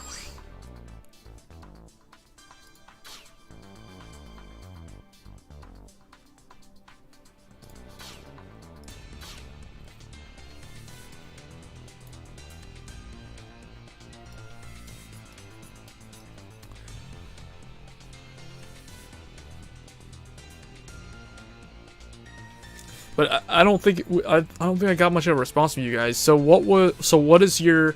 So everybody in the chat, let me know, what is your highest priority clan? If you're gonna skip, just say you're gonna skip. If you're building Pale Moon, put Pale Moon. If you're building Dark Royal, I just want to know, like, from the chat, I want to gauge like what the meta is gonna look like based off of the chat response. Like, what is the main clan that you're looking to build next month? So just from the stuff that we're getting tomorrow. Okay, I got that response earlier, Neo Nectar. Actually, wasn't there 2 people that said Neo Nectar? Ito said Neo Nectar, but there was someone else who said Neo Nectar too. Neo Nectar. Yeah, I'm gonna be building Neo Nectar. Neo Nectar, really? Neo Nectar number 3? Oh, that's the third Neo Nectar I've seen. Pale Moon. Guys building Pale Moon. I'm building Pale Moon also.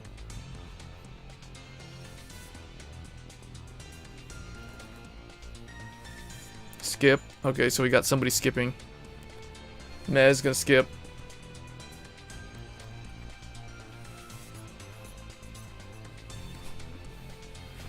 Wait, really? Is there a bug with Spike Brothers?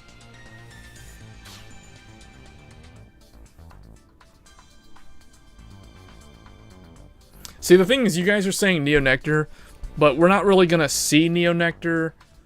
I mean, unless you're gonna play with the current deck, like the Trailing Rose build, until the Musketeers and Arbro show up.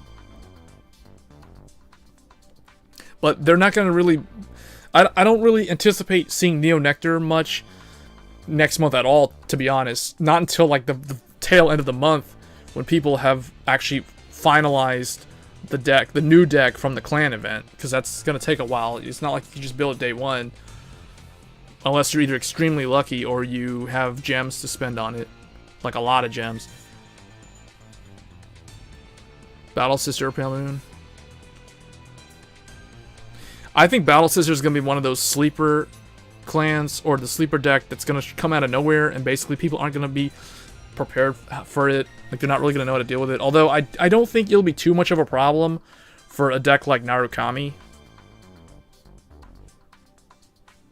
Everyone says Neo Nectar, but no one plays Neo. Well, the thing is, they're going to build it, but the reality is you're not really going to see it until, at the very earliest, the second half of the month. We're not going to see it in the first season, like the first 2 weeks. Technically, you weren't even going to see it for the first 3 weeks, because, like, on the third week, the event will start, and then you'll have to be building the deck throughout those first couple of days, so it'll take a while. So yeah, so I don't expect to see Neo Nectar. I'm more curious to see, like, besides people who have said Pale Moon. So far there's been a couple of Pale Moon.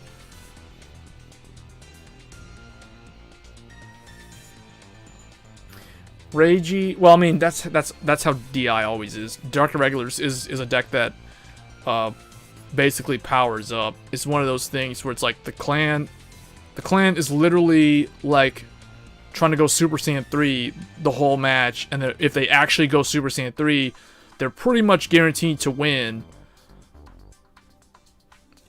When you play against DI, it's a race against the clock. Like, for both players, like, the guy playing as DI, he is trying to, like, race to get all his stuff, and the guy playing against him is trying to kill him off before he can get all the stuff to go off. That's basically how the DI matchup goes. Because when it goes into late game, and Dark Regular successfully gets all their stuff, it's very, very hard for the opponent to face off against that and survive. Exactly. They basically go Super Saiyan 3, and if you let them go Super Saiyan 3 and you can't kill them before they actually achieve Super Saiyan 3, you basically lose.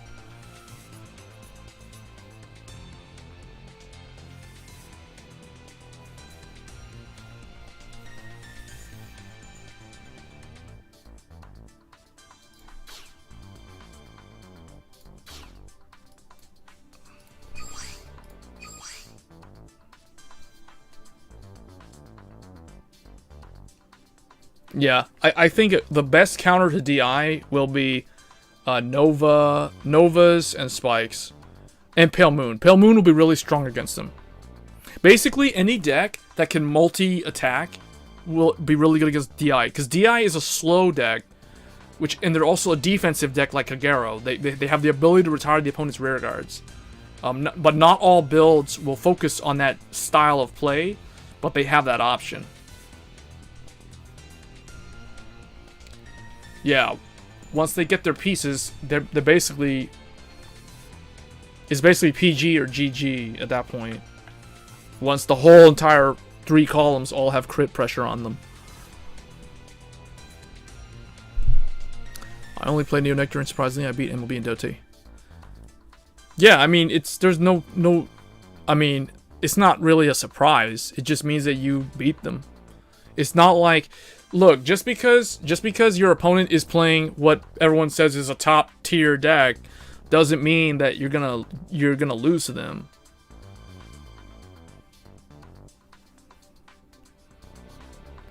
When I played Neo Nectar, I played against MLB a lot back in June. I beat them a lot. It's a race to the finish. Playing against MLB is similar to playing against Reiji. Basically, MLB is trying to power up and get his permanent critical. And you just kind of... What you want to do against MLB is just push damage as fast as you can. And he's pretty much guaranteed to heal at least once or twice on you because of the way Ganslot works. Because Ganslot's very broken. So you have to just keep pushing. Push damage. Just always push damage. And hope that you can draw into your PGs. And when you mulligan against MLB, I've seen people do the wrong type of mulligans. Like, when you mulligan against MLB, if you open up with a PG in your opening hand, never send that PG back. never ever send your PG back when you're up against MLB. That is just dumb. If it's your only grade 1, you still don't send it back.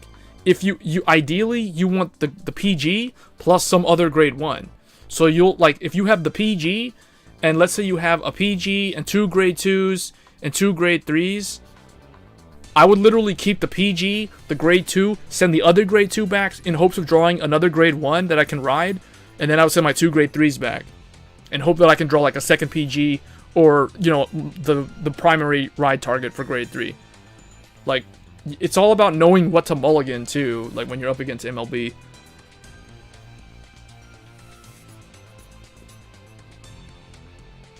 Yeah, exactly. Nothing's absolute.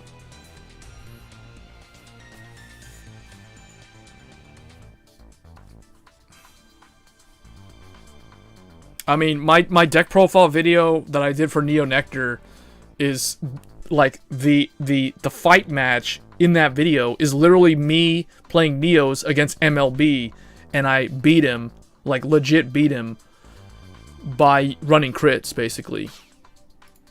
That's why I still believe crits are better in Neo Nectar than stands, even though, despite the fact that Maiden of Trilling Rose has an on-hit skill. That's the reason why I choose to run Trailing Rose as the crit, because if you ride Maiden of Trailing Rose, you only have 3 crits left in the deck, because you only run 4. If you don't ride Maiden of Trailing Rose, your secondary ride target will either be the Behemoth or Laurel. In most of the games where I have to ride one of these two, then it's okay to have her as the crit, because now, like, this thing, the on-hit rarely ever is useful, especially when it's Vanguard. Usually this will be a rear guard when it does its effect. So ideally, I'll be sitting on this as my Vanguard, because this can hit 11k Vanguards. So Vanguard to Vanguard swing with crits is really good.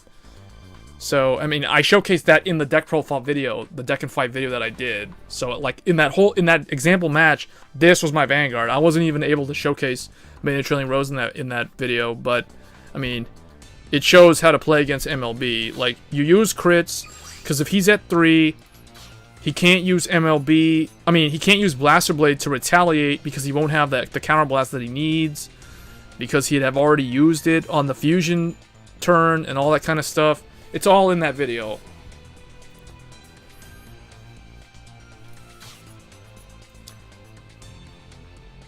Elemental deck beat the other deck too.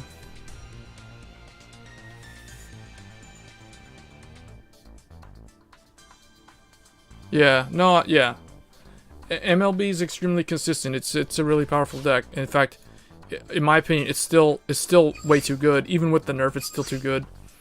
They need to implement some other changes to the deck. Like, they need to either make Ganslot go to the bind zone to search Blaster Blade, or, you know, something like that, to really kill it off. Or just remove Wingle Brave from the game. And I still don't even think that will kill him off. They'll just run the Grade 3 Searcher.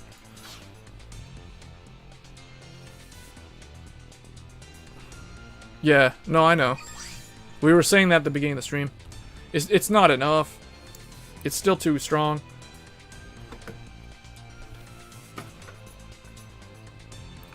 Well, I won't have to play the deck anymore, though.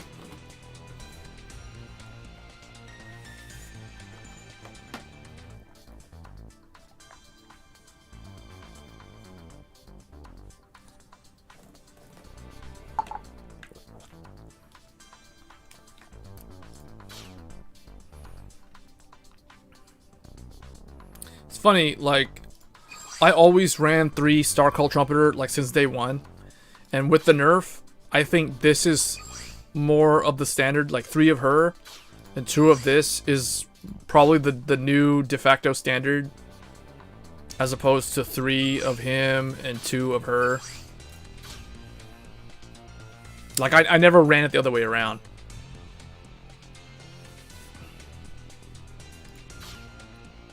Oh yeah, Tejas got nerfed. Good riddance.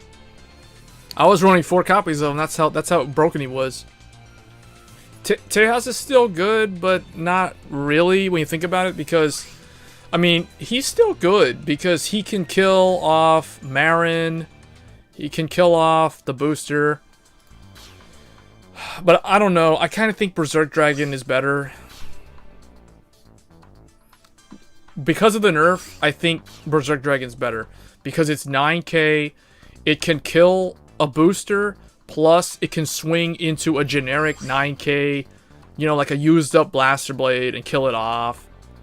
It can do a 2-for-1, whereas this is literally like, the way I see this card in terms of what it does is it is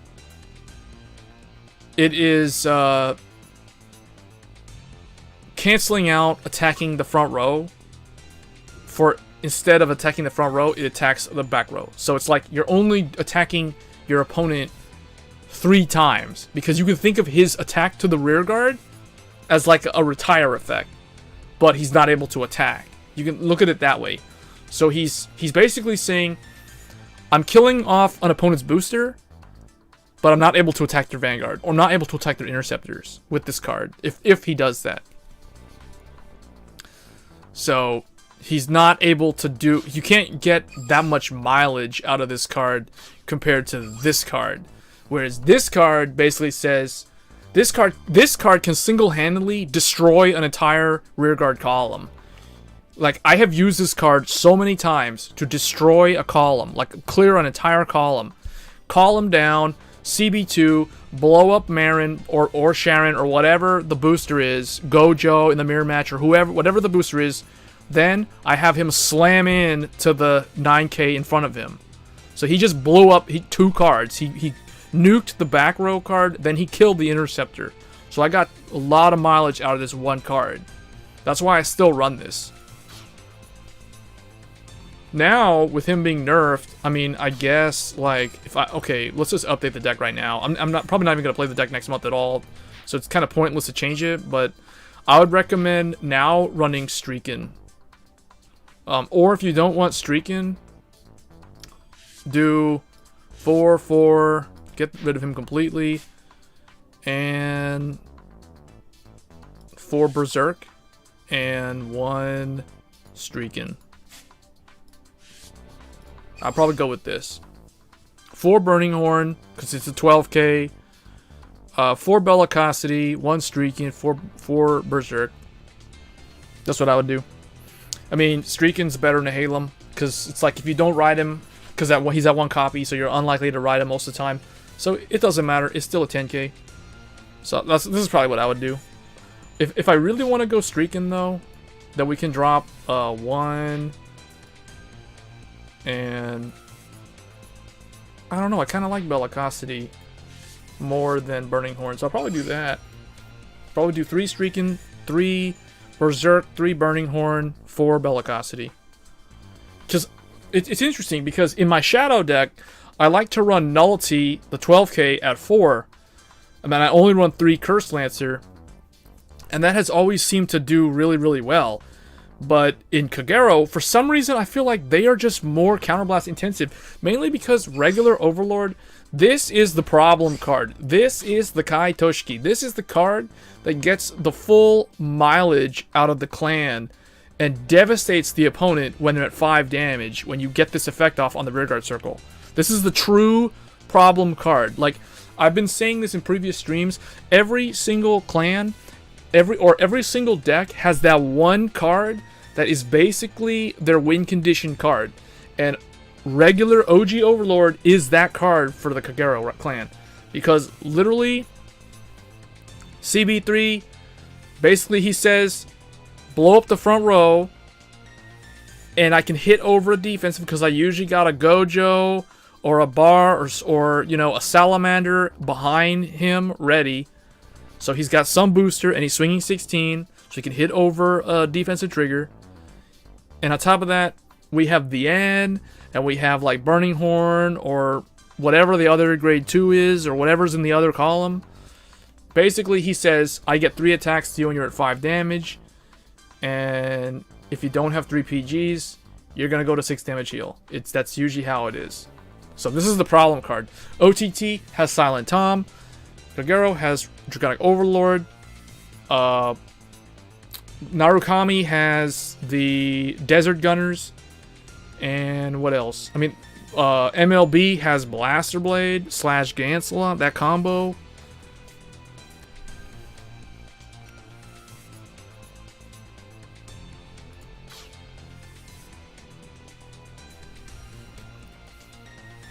And you know what? Like, I saw a lot of Kagero people running Dual Axe Archdragon. I don't really care for Dual Axe Archdragon. I mean, he's good in the mirror match, but Blockade, I've gotten so much more value out of Blockade as my heal trigger, because sometimes he's like another win condition. Having Blockade ready to go, just like right over Overlord the end, and basically they have 2 intercepts, they're at 5 damage. I go Blockade, and now I get 3 attacks to the Vanguard. I mean, he's still a thing. Like, he's still really scary. Having access to 2 really busted effects makes Kagero still one of the better clans. On top of that, we can blow up boosters. We can blow up more boosters. Or we can trade booster for booster. Filter. Hit numbers. You know, it's good. It's got the whole shebang. And the funny thing is, without Tejas, is like the only thing we lost was an 8K grade 2. That his only purpose was to hunt Wingle Brave.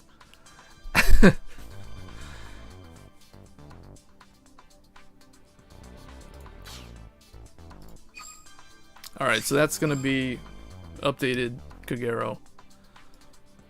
I mean, it's like, if I was gonna change this, there's nothing to change. It's like, you just mulligan and hope you have your pieces in your opening hand. That's all there is to it.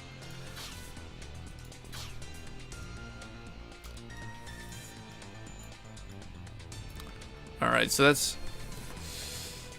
that's basically it. So, I don't know, guys. I might do the pack opening as a live stream tomorrow. I'm thinking about it. Usually, what I would like to do is I want to, like, pre-record the pack opening. But I may do it on stream. I've never done it before on stream. I might do it. But it'll only be the pack opening. Like, it'll be a short stream. I'll probably do it as a stream. I'll schedule it as a premiere or something like that for tomorrow. Is the 11K grade 2 good in... What 11K grade 2? Oh, what? What's the 11K grade 2? Are you talking about the thing for Amber Dragon? The 12K? Oh, yeah, this thing. No, because it has restraint. This only works in a Blazing Flare Dragon / Amber Dragon deck. Like, it would be a completely different deck. If you want to run that, and even then, like in Amber Dragon, you don't need this because you would run this instead. So, Burnout? What's...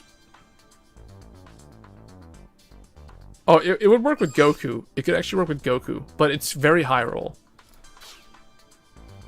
What's Burnout? I'm drawing a blank here, guys. What's Draconic Burnout? Vortex Dragon?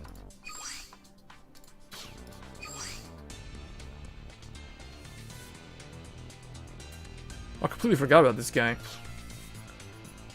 Vortex Dragon? No, this is Mega Blast.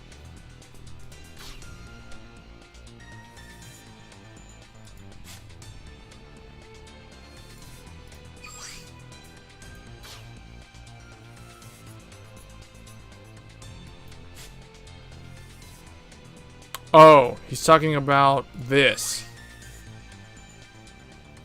Is the 11K grade 2 good in Kagero? He's only good in a specific build, and I can show you that build. I mean, Technically, you don't really need him because there's a better target, but I'll show you what it would look like if you want to run a deck that runs that card. You would run this,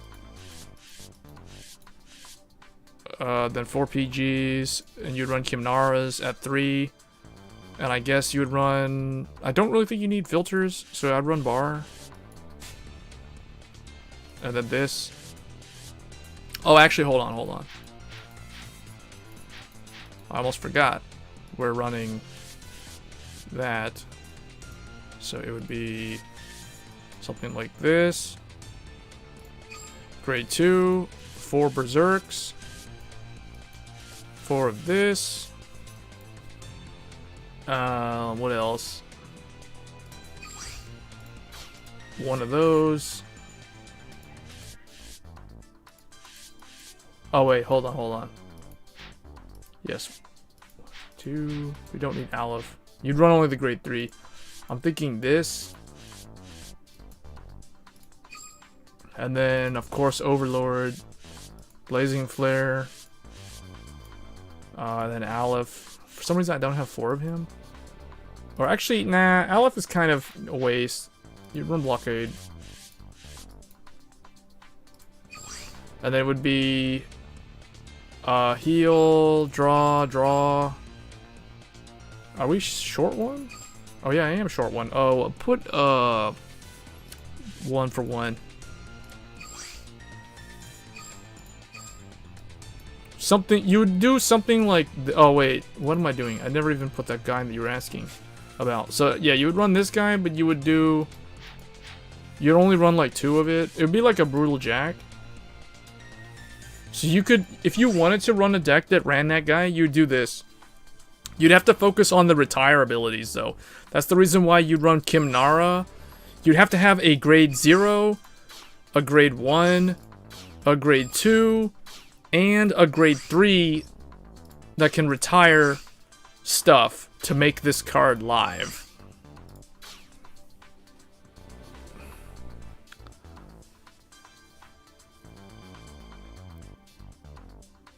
Something like that. If you wanted to run that, but that was basically like, I don't know when this card came out. I assume it came out back in May, because that was when a lot of these type of effects showed up. So I don't know when this guy came out, but I would assume he's been out for a while. But basically, if you want to run a deck, it would look something like that. It'd be a Blazing Flare deck with Blockade and Overlord. In fact, you know what? I would make one other change. This would be a draw, and this would be the heal. Overlord would be the heal, because the heal is always the card you never want to ride as the Vanguard. So it's kind of weird, because this deck doesn't have an 11k Vanguard. I mean, I guess if you wanted to make an 11k Vanguard in here, you could go Waterfall. Because if we say the N, then it would become completely different. So something like this, I guess. Or you could do like more Waterfalls and less Blockade. But something like that, that's what I would do if I was given the task of making a deck that ran this guy. But anyway, guys, that's going to be it for this stream. I just was doing this stream to try to go over like what to expect for the next month. And I'll be back. I'll probably open the cards live, or the packs live on stream tomorrow. I'll set a premiere. I gotta figure out how to do that for a live stream, but yeah, we'll do that, and then yeah, it'll only be with pack openings though. It'll be pack openings, and then I'll just end the stream after the pack openings. All right, guys, that's gonna be it for me, and I'll see you guys in the next stream. So we'll be back here tomorrow with Cavalry of Black Steel. I'll catch you guys later.